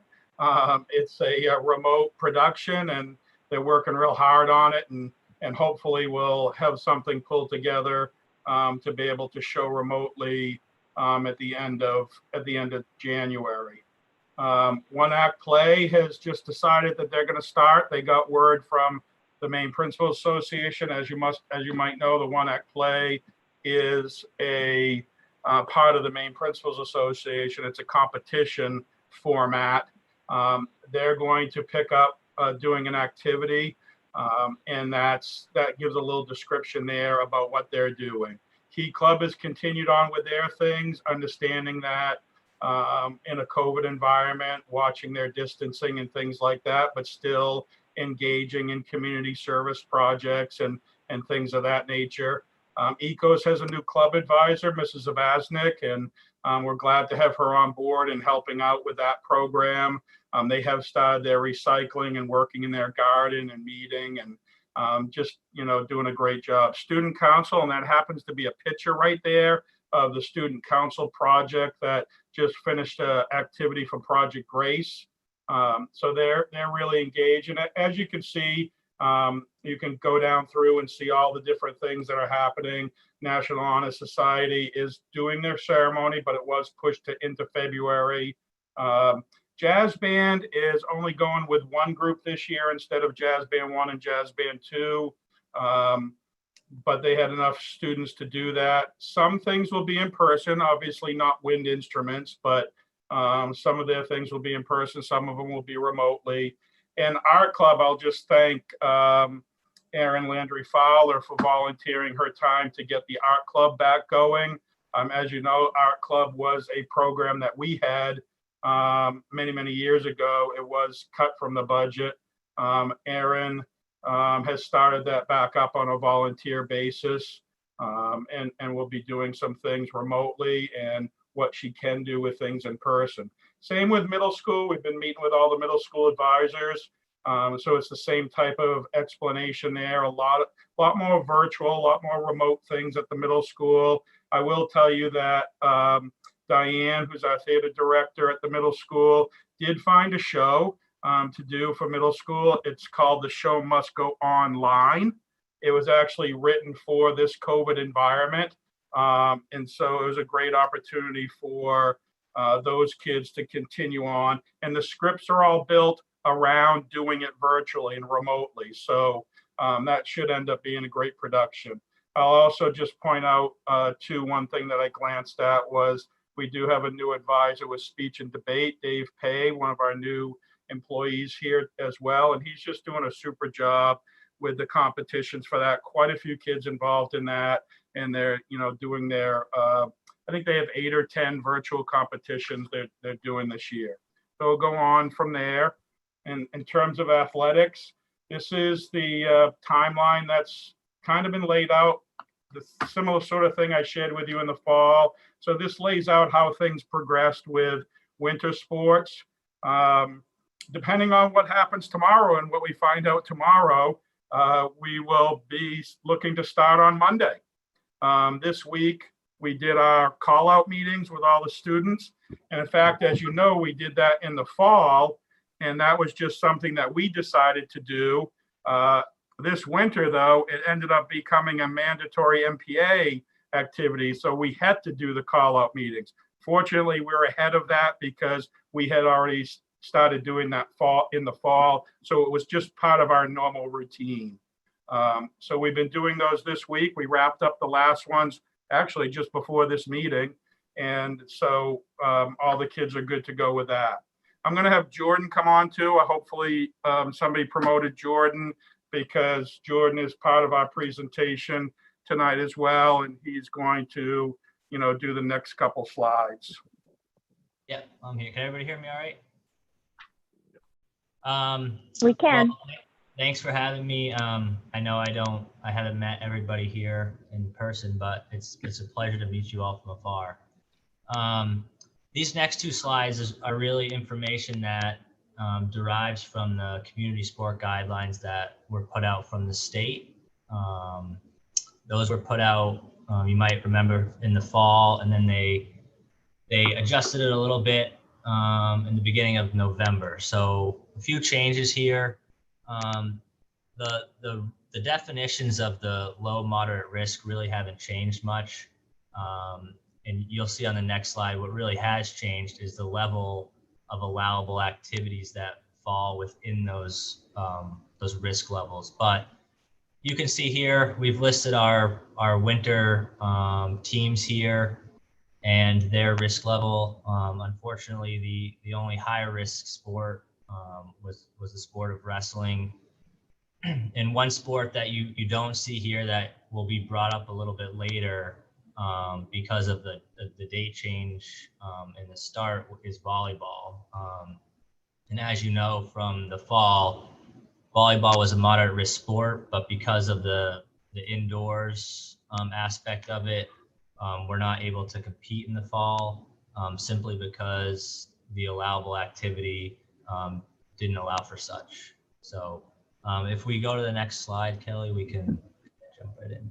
So this is a kind of a spreadsheet matrix that Mike and I had developed. It's really what lies within the community sport guidelines, but we tried to present it in a way that was a lot easier for students, families, and our coaches to read.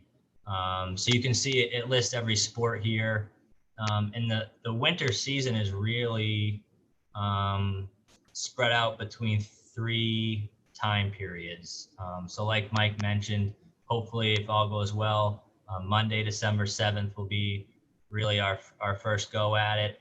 And during that phase, teams cannot perform any competition type drills. They can only do skill building drills and conditioning type drills, as well as being distant from each other. And then when we get into the December 14th, things kind of start to get a little more normalized, if you would, in terms of the sport. Now with wrestling, obviously they're only allowed to go up to level 2, which is they can get together in teams, but they have to remain 6 feet apart at all time. And Mike might mention this later, but our plan with them right now is to give them access to the weight room when they need it, so that they are able to get together as a team and still do something. That's the sport of wrestling. Like I mentioned with volleyball, the NPA has agreed to move the competitive season to hopefully start in February, and we'll talk a little bit about that more later in the later slides. I'll just add to, while we're on this slide, that our goal in Scarborough has been to provide some experience for every program and every student that wants to participate in each program.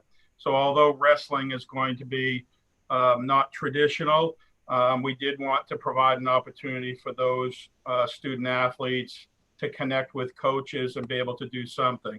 Same true with indoor track. Indoor track certainly, as you can imagine, would be a challenge to do the traditional meets and tournaments, but we want to provide that opportunity to our student athletes. Really the toughest ones, and we'll talk about this a little later, is ice hockey and swimming because of facility related issues. But we really, not every school's doing that, but we really want to provide an opportunity for all our students to be engaged in some after school activity, because we understand the value of that, certainly. And I know you do as well, understand the value of connectedness to school through activities beyond the classroom. We can go to the next slide there. And this is about things that we've done to reduce risk. Some of them you saw in the fall. Those types of things continue. I know Todd and his staff is working really, really hard on filtration systems and things of that nature. Those all benefit our program certainly, because now we've moved inside.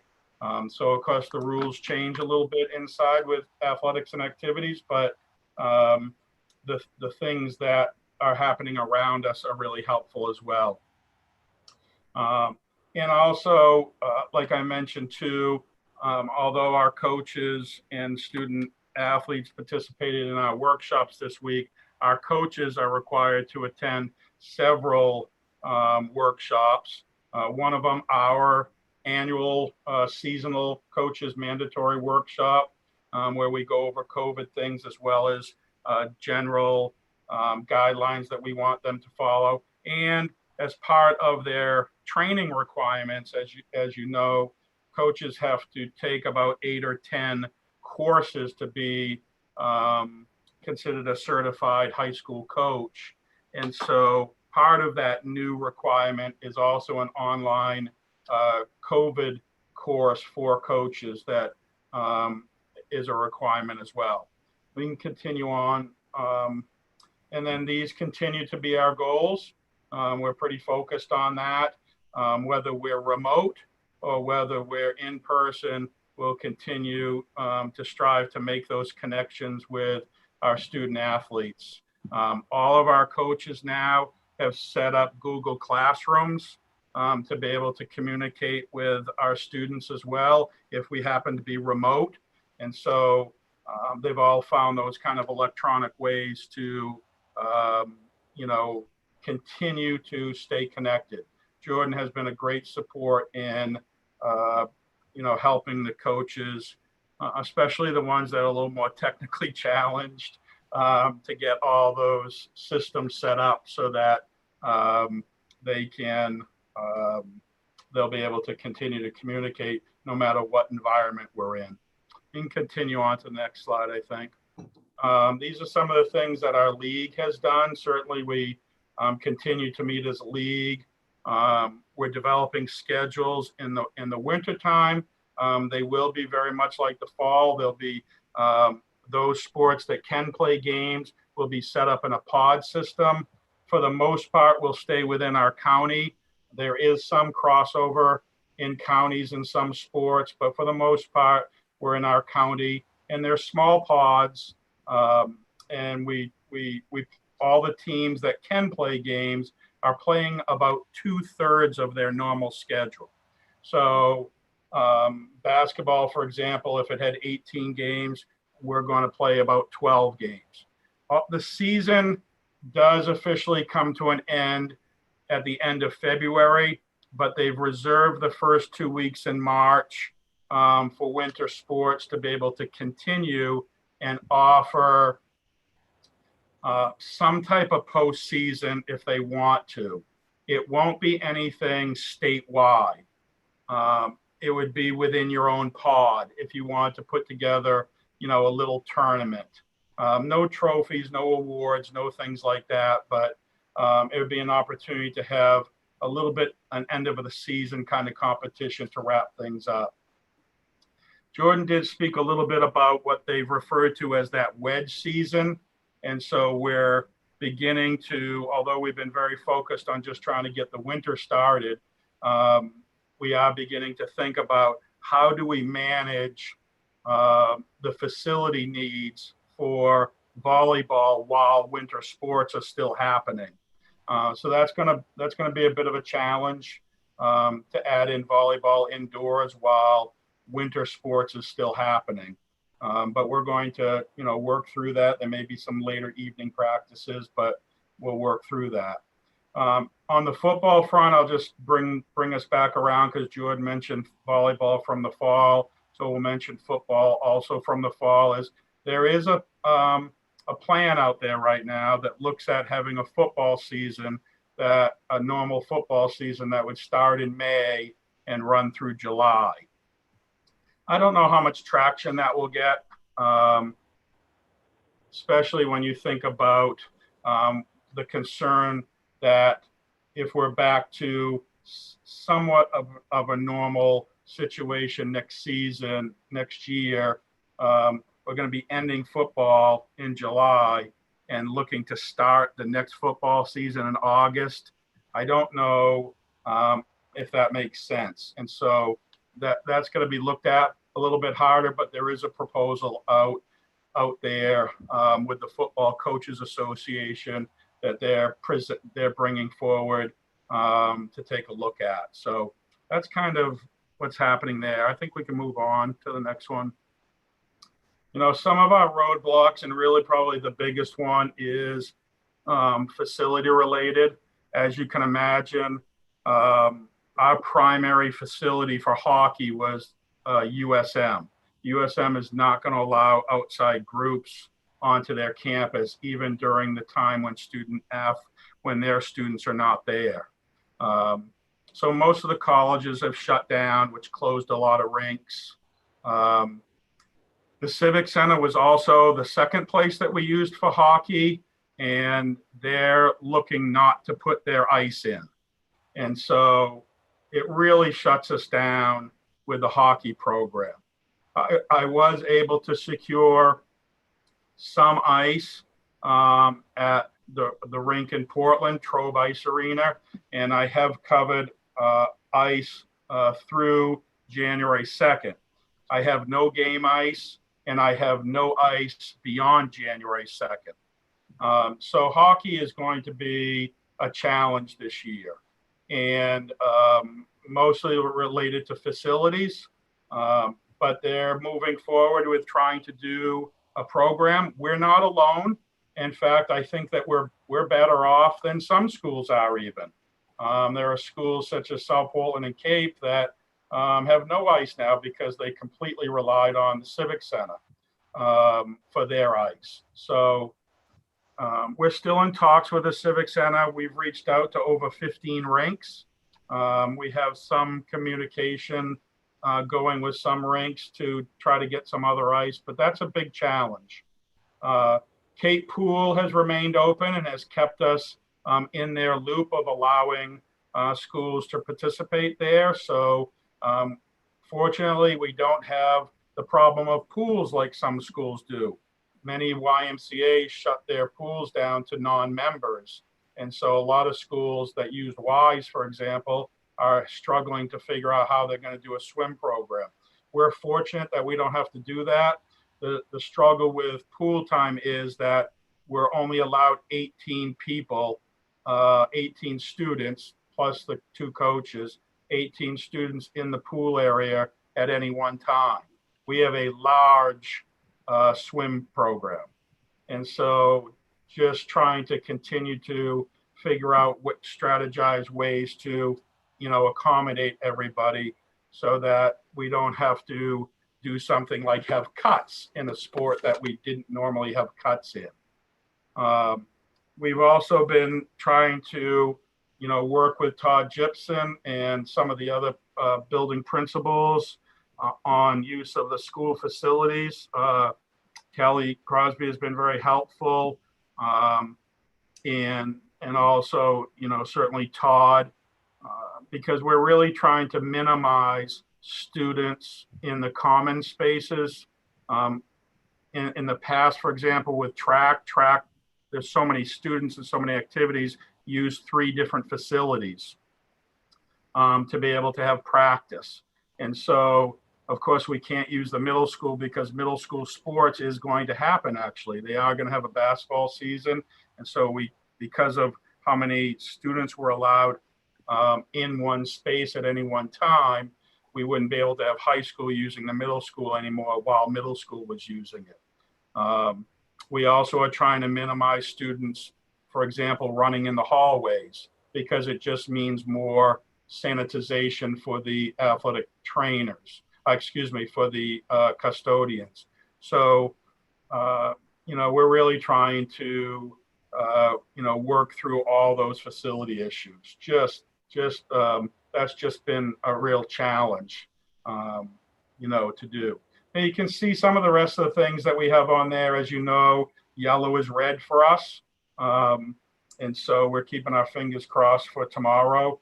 There is some scuttlebutt about the possibility that even if we're in green, the Commissioner Lambro may decide to still not allow sports, community sports, and school sports to happen only because of, such a high rate in the COVID number. I am happy to report, though, that our fall season saw no stoppages because of COVID. Not every school could say that, but we were able to finish the entire season and not really have any impact from COVID. And I think that speaks to the good work of our kids, doing the right thing, the good work of our coaches, doing the right thing, and the systems that we have in place as well. So booster funding is another area that we're struggling with, as you can imagine. Boosters continue to pick up those costs that the budget doesn't cover anymore. Most recently is uniforms, for example, that was cut from the budget. And so boosters have helped pick that up, although booster funding and booster fundraising is a real struggle in a COVID environment. For example, the basketball boosters' major fundraiser was the Christmas tournament. And so that's not going to happen this year.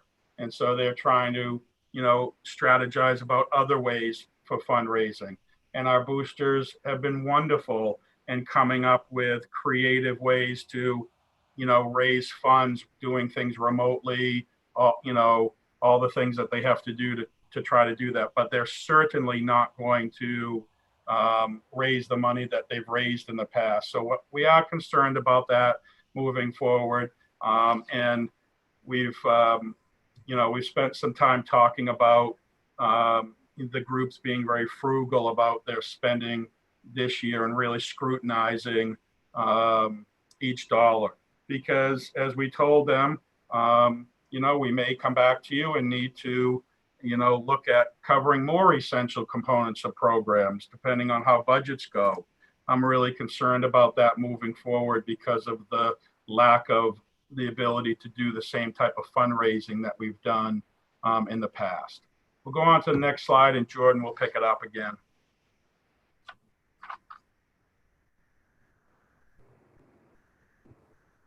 We're ready. Yep. So here's just a quick look at where we stand in terms of registrations, student athletes registered for the winter, both middle school and high school. I think Mike and I would fully anticipate both of these numbers to go up. It's not unusual that we have many registrations come in the weekend before we start. And actually, since Tuesday, the high school number has jumped up about 15 or so.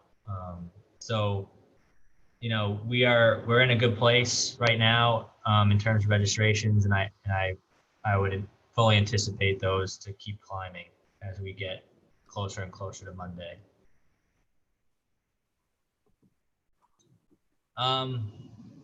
Where do we go from here? So, our department is really just going to continue to do our best to communicate all this information.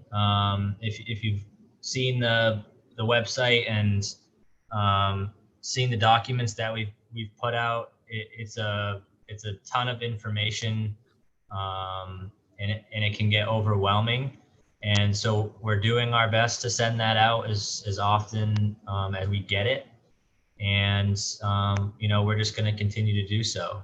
As far as middle school, actually yesterday, we had sent out a brief letter through SwiftReach to 7th and 8th grade families, explaining that in the middle of November, the middle school athletic conference had voted to hold off until January 11th to start the competitive Winter 1 season.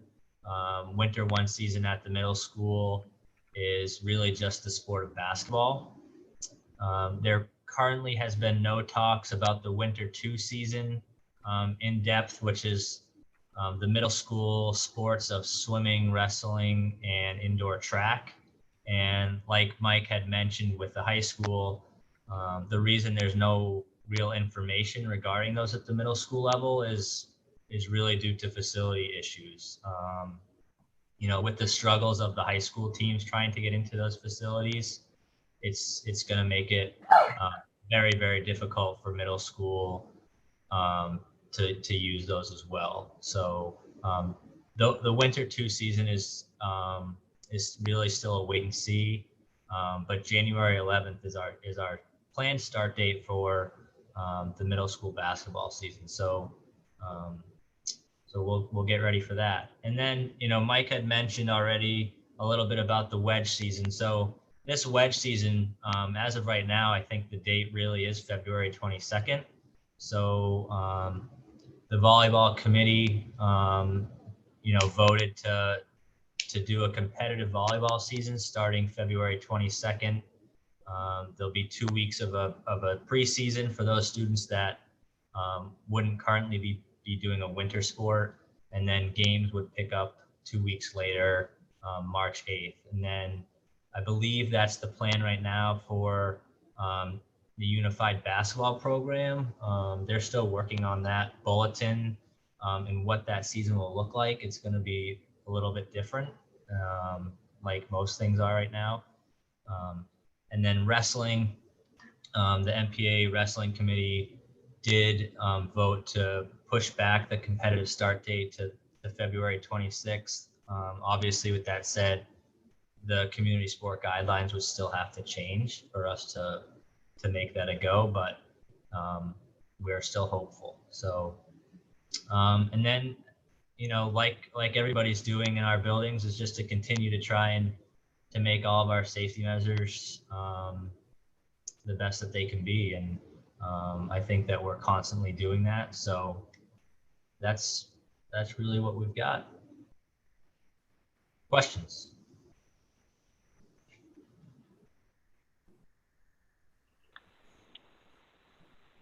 We have a couple of questions. Leanne, why don't you go first, please? Thank you. Thanks for the presentation. This was great, incredibly thorough. Just wondering if we're going to have shortened seasons where there will be less costs for busing or less costs with refs. Is there an opportunity to help the boosters, because it really has been impossible to try to fundraise this season in helping to fund uniforms or any of the events that they may be putting on? I think in some cases there are, unfortunately, doing things the way we've doing them have come with a cost as well. And so, so we've had to, we were able to secure some COVID money for some things that we needed working with Kate, but some of the additional expenses have also come out of our budget. We've certainly needed to use more game support because all the COVID rules with sanitizing equipment at breaks during the games and things of that nature. So there's been some other costs associated with doing sports and athletics, but we certainly do help where we can. I don't think uniforms is one of those places that we could help. It's just such a big number. You know, we're helping where we can with budget items, but we have incurred additional expenses just to be able to put on the programs that we're doing. Okay, thank you. But live streaming alone is an increase. Live streaming every single event, for example. Nick, go ahead.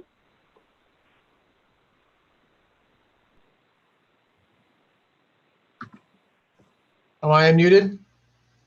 There we go. All right. I just wanted to say, like Leanne did, I just wanted to say thank you for this presentation and for all the presentations. I didn't want another one to go by without someone saying something, so that's why I threw my hand up quick.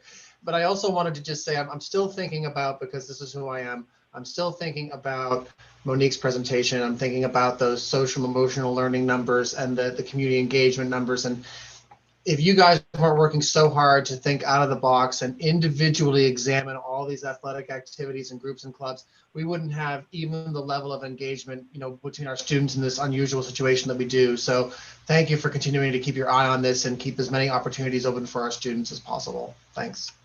I appreciate that, Dr. Gill, because we were actually surprised that our numbers are in line with what they've been. So as you know from previous presentations, our participation rate in after-school activities, school-sanctioned after-school activities, is about 90%, and so that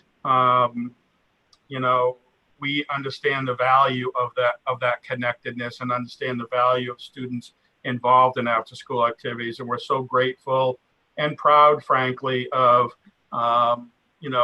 being able to provide these services. It is a ton of work. As everybody said, it's not double the work. It's really 10 times the work. And it's really because of having to be in the weeds of every little thing. A media person wants to come to a game and it's 10 things you have to do.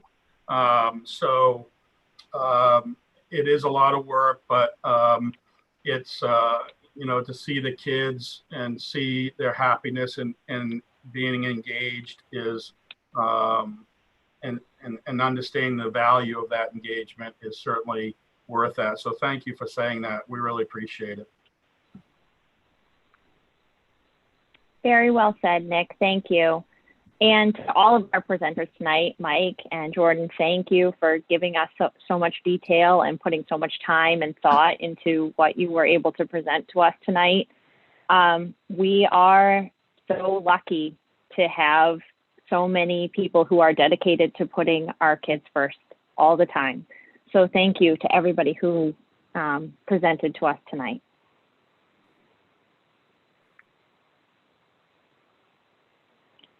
Moving on to agenda item 7.0 is the chair's report. Before I present my slide, I also want to say thank you to Sandy. I know that he does not want attention brought to him or to his announcement, but we can't let the moment go by without saying thank you. This is not the year or year and a half, 2 years that you signed up for, Sandy. And your kind and calm demeanor has been an asset to us all. So thank you very much. Thank you. For my chair's report tonight, the first thing I wanted to present to the board was a breakdown of where we're at with the Equity Steering Committee process. I created this graphic and hope it looks like a lot, but hopefully it is readable. It reads right to left, right? So just bear with me here for a second. So Shannon and I had the opportunity to do a call after our last meeting. So the first little bubble there represents our last meeting where we voted to allow MAEC, which is the Mid-Atlantic Equity Consortium, to enter into an MOU with Scarborough Public Schools. After that meeting, Shannon and I had the opportunity to do a call with our liaison from MAEC, just to give us kind of next steps and to walk us through what the process was going to be. I think Shannon and I both probably took 2.5 or 3 pages of notes apiece. She is a wealth of information. She answers all of our questions with grace. And so I feel really great about this partnership. What we need to do as a board is outlined across the top of the graphic, and work that's going to be taking place with our district, within the district, and with our staff is outlined along the bottom of the graphic. So across the top, December 3rd is today. Later on in our agenda, we have an action item to authorize the communications committee to solicit applicants for an equity steering committee. This is my recommendation for how we should move forward. And once I've kind of gone through my presentation, I'm certainly open to questions. When we formed the building steering committee a year ago, in order to form the building steering committee, we tasked the long range planning committee with soliciting those applicants. And so for me, I kind of went back to that same model and said, what's the best way to do this at a committee level so that we can move a little more quickly than when we all have to meet as a full board? Because I don't think that all of these decisions need to be full board decisions. To me, the communications and outreach, technically it's the Communications and Outreach Task Force is the full name of that committee, is a logical fit for soliciting these kind of applicants. So we can discuss that further. Like I said, it's an action item later on in our agenda. If we do pursue this path, then the Communications Committee will have the opportunity to meet with MAEC in order to help them to develop what the application should look like, what kind of questions to ask so that we solicit a broad base of volunteers who are willing to give their time to this committee. After they've done that, the Communications Committee would come back to the board and give us their recommendations. We can go into executive session to review the applications and decide how many members we would like on the committee and choose the committee in executive session. And then we would come back to public session and the board would vote to form the Equity Steering Committee based on the discussion that we had as a group in executive session. Along the bottom, while the board is taking this process and following through with the necessary steps for the process, during the month of December, the MAEC would be able to consult with and arrange for a climate survey and an equity audit to take place within our schools. Both of those tasks are staff facilitated. And so one of the things that we kind of spent our phone call talking about and wrapping our heads around was what the board's role is in this process versus what the staff's role is, in this process. And so the staff would have, the task of organizing and figuring out the best way to initiate the climate survey and the equity audits at the building level. And again, MAEC had plenty of suggestions and guidance that our staff could use. The staff will then gather the data. The data is then sent to MAEC to be analyzed and compounded and whatever it is that they do to put it into a report.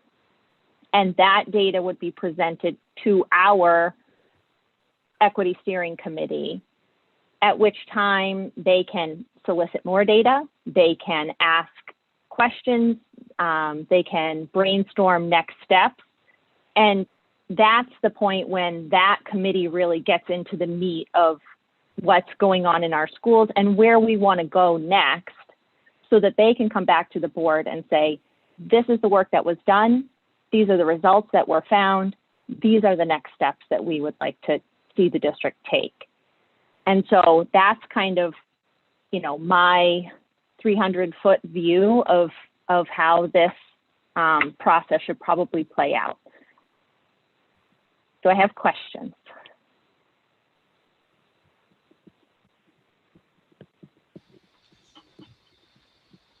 Looks good, April.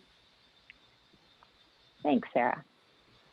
Okay, so as I mentioned, just to tie this up, later on, I have wording prepared for a motion under action items for us to authorize the Communication Committee to solicit the applicants for the Equity Steering Committee. Okay, you can go on to the next slide. Thank you, Kelly. The only other bit of business that I wanted to share with the board is that I'm hoping to schedule a retreat. The retreat is separate from the workshop that we need to do. So there are two things that we have going on. We need to do a workshop to review our board goals, but that typically takes place during one of our regularly scheduled workshop times, and we can look at the calendar and Sandy and I and Diane can discuss when logically that makes sense to use that workshop time. But this is something separate.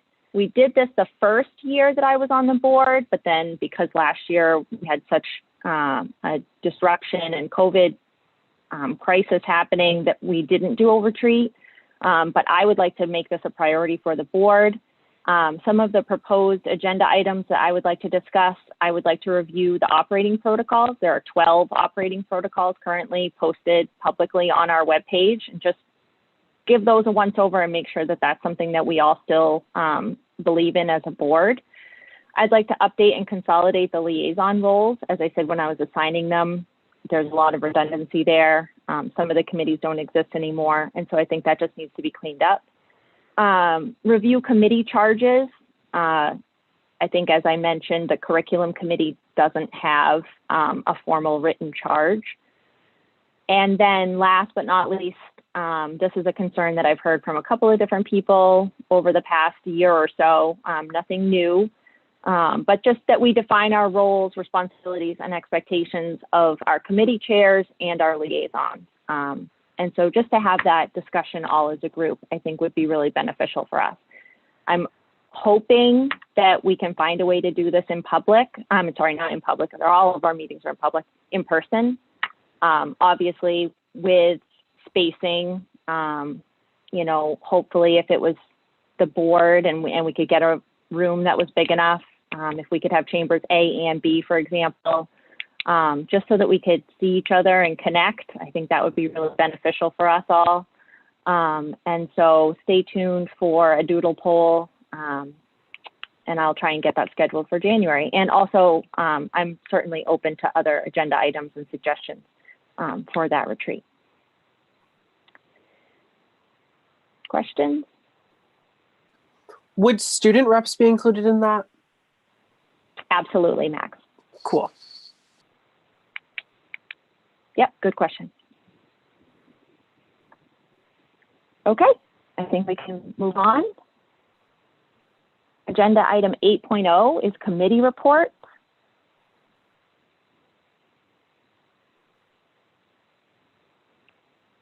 All right. Communications. Sorry, Communications had its first meeting this past week, and we started building kind of some foundational pieces, really looking at the various modes, and there's a lot more than I think we recognized until we started getting them on paper, and looking at who the target audience is for each of those modes. So if we're looking at the newsletter, who is that going to? And we're also working through what is the timeline to post to them. So if we wanted to get something into the leader, if we wanted it in the newsletter, when do we need to get that information in order to meet deadlines? So we're working through that. We're also trying to build out a timeline for 2021 communications because there's a lot. And in order to get ahead of some of this, what I'm asking for is if all the committee chairs could send over potential topics that you believe are going to come out of your committees for this year. And if you have any timelines, even if they're just rough, if you could share that with us and we will start plugging that in so that we can come back and we can start showing, you just sort of see a little model of this on the bottom. We can start looking at what sort of communications will come out in January, what's coming out in February, so that we can make sure that we're targeting the right things at the right times, because a lot of this is going to overlap. And we just want to make sure that we're being really clear on the messages and the messaging that we're sending out to the community and nothing gets lost along the way. In preparation and expectation of the work and the equity piece, we've scheduled 2 more meetings. We've got one this coming Monday and one on the 14th, both at 11 o'clock. So we'll be able to really get a lot of work underway and ready to start rolling in the month of December. I did borrow from the previous committee's stay in touch information, just to make sure that folks know. Email us at boe@scarboroughschools.org.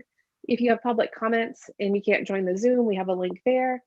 And then reminders that we're on Twitter and Facebook and Instagram. Took me just a hot second there to get it out. That's all I have.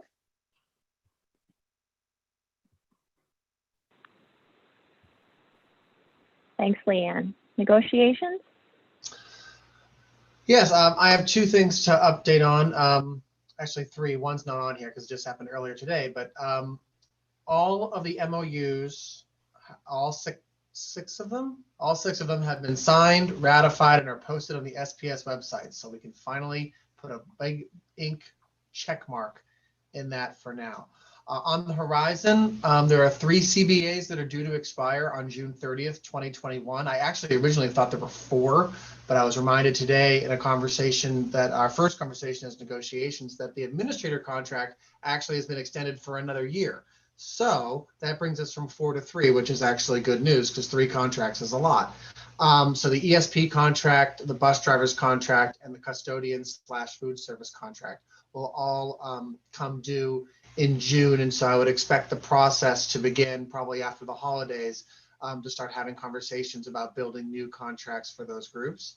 The negotiations team, the new team, did meet for the first time today, just to kind of have an orientation, to talk a little bit about the process, how the process can be initiated, and to go over one of the documents from MSMA that came out of the conference we recently attended virtually, which is the ABCs of collective bargaining, talking about the different things that are subject to bargaining, the things that aren't, and everything that lives in between. So we had a great conversation. I think it's going to be a very strong team, and we'll have a work cut out for us for sure.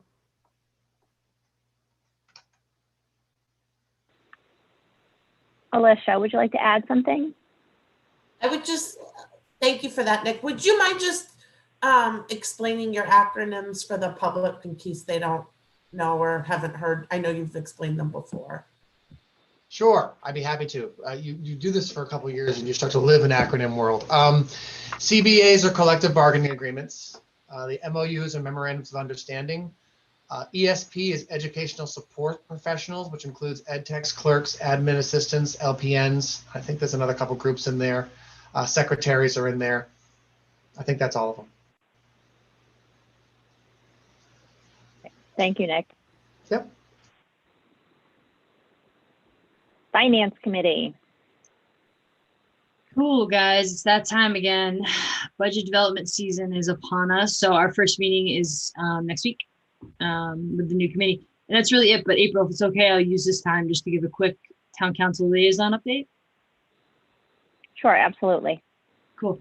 So just really quickly, I think the main thing for everyone to be aware of, I think this is an action on all of us, but it mostly sits with the long range planning committee, is the town is undergoing a review of the comprehensive plan.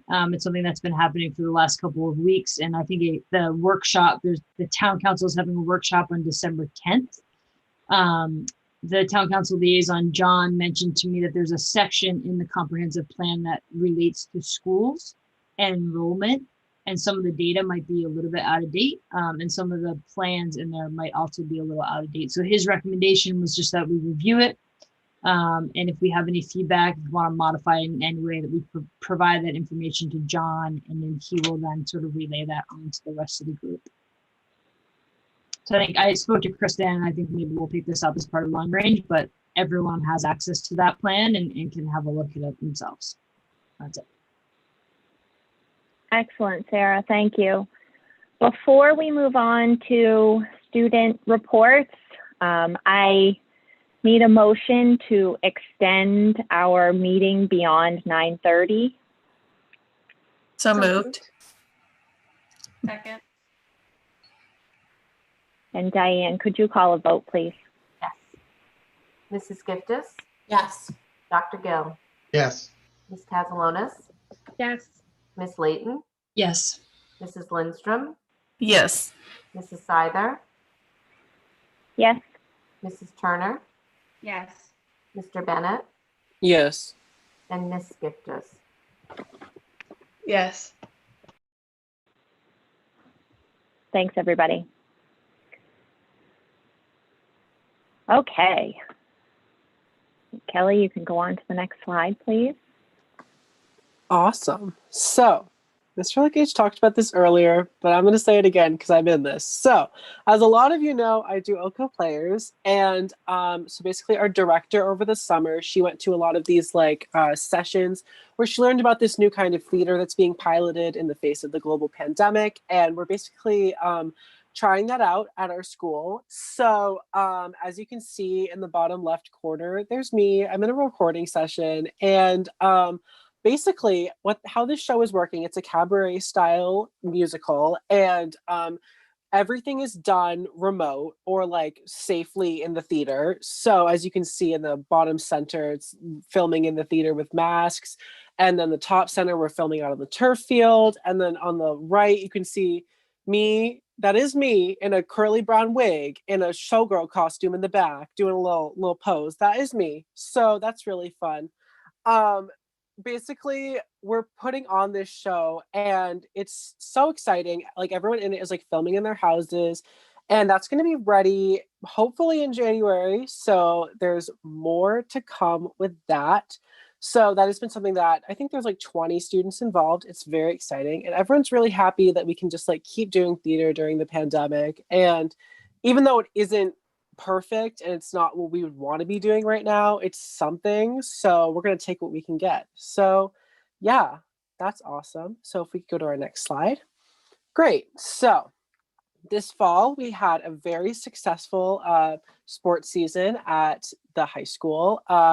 There was boys and girls soccer, cheering, outdoor volleyball, 7-on-7 football, cross country, and field hockey. I think that's all of them. If I missed any, I'm so sorry. They all took place and everyone seemed to have a really good season. I'm not an athlete. I've never been an athlete. I don't really like sports, but it was really great to see everyone involved, and it adds a sense of normality to the school culture to still have sports. So it was really great. So yeah, that's everything for my report. So I'm going to toss it over to Gabby. Okay, so this random act of kindness board, that's at Blue Point School. And basically what it is students, when they complete one of these specific acts, like smile so big that people can see it without even your mask, or with your mask, or like put on your mask without being asked, they'll color it in. And this is used at home and at school just to create a positive environment and keep track of their kindness. And then if you can press play on this video. I don't know if you can hear it.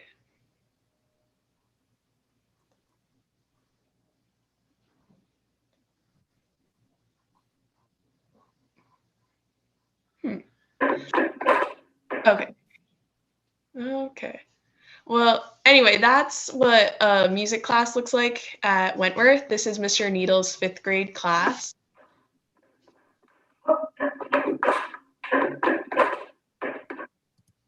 Yeah, and that's them practicing body rhythm. And it's a way for them to get active, being socially distant, and it looks fun. I wish we did that at the high school, but... And then at the top right, those are letters that Wentworth kids made to veterans for Veterans Day. And then in the bottom is an elementary school book fair. So it's a virtual book fair for the primary schools. And I know the book fairs were my favorite part, like one of my favorite things in elementary school. So I'm glad these kids still have the opportunity for like a somewhat realistic looking book fair. And it seems fun. So that's all.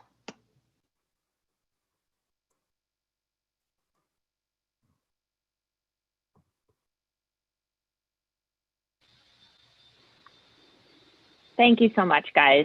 I know that as board members, especially considering not all of us have kids and none of us have kids at every phase level. So it's so nice to be able to get a glimpse inside the schools and especially from your perspective. So thank you. Agenda item 10.0 is new business. Agenda item 10.1 is appointments. Sandy, do you have the appointment ready? Sure do. High school choral music teacher Jeffrey Mosier has been selected to fill this position created by resignation. Mr. Mosier received his Bachelor of Music degree in voice performance from the University of Southern Maine and anticipates earning a second bachelor's degree in music ed in 2021, also from USM. He has been very active in several musical positions, including Director of Music at Camp Takaho in Naples, Maine, voice faculty at the Portland Conservatory of Music, as well as both the Director of Choral Activities and voice faculty at the Murray Conservatorium in Albury, Australia. Mr. Mosier will be placed on step 1 of the Bachelor's plus 15 scale per the collective bargaining agreement. The recommendation is to appoint Jeffrey Mosier as a high school choral music teacher. So moved. Second?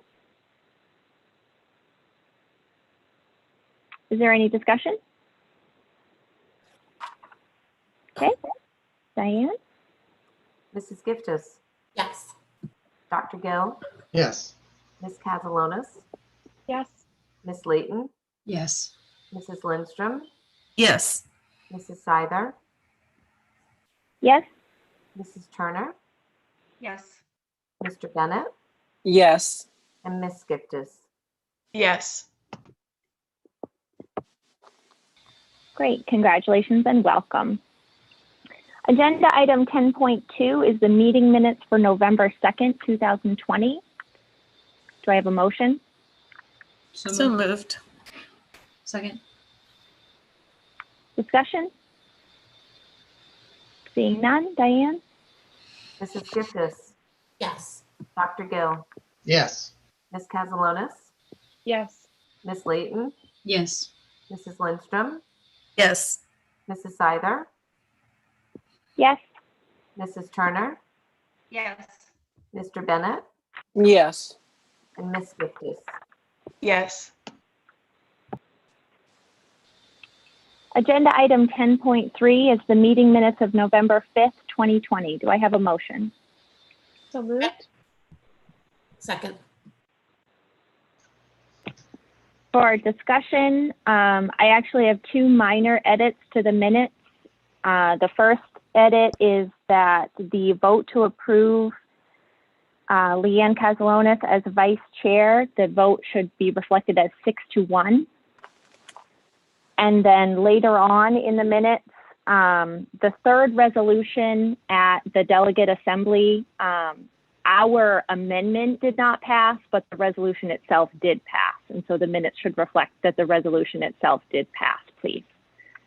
I know that was confusing because the delegate assembly is in and of itself confusing. Is there any other discussion? Okay, Diane? Mrs. Giftis? Yes. Dr. Gill? Yes. Ms. Katsalonis? Yes. Ms. Layton? Yes. Mrs. Lindstrom? Yes. Mrs. Seither? Yes. Mrs. Turner? Yes. Mr. Bennett? Yes. And Ms. Giftis?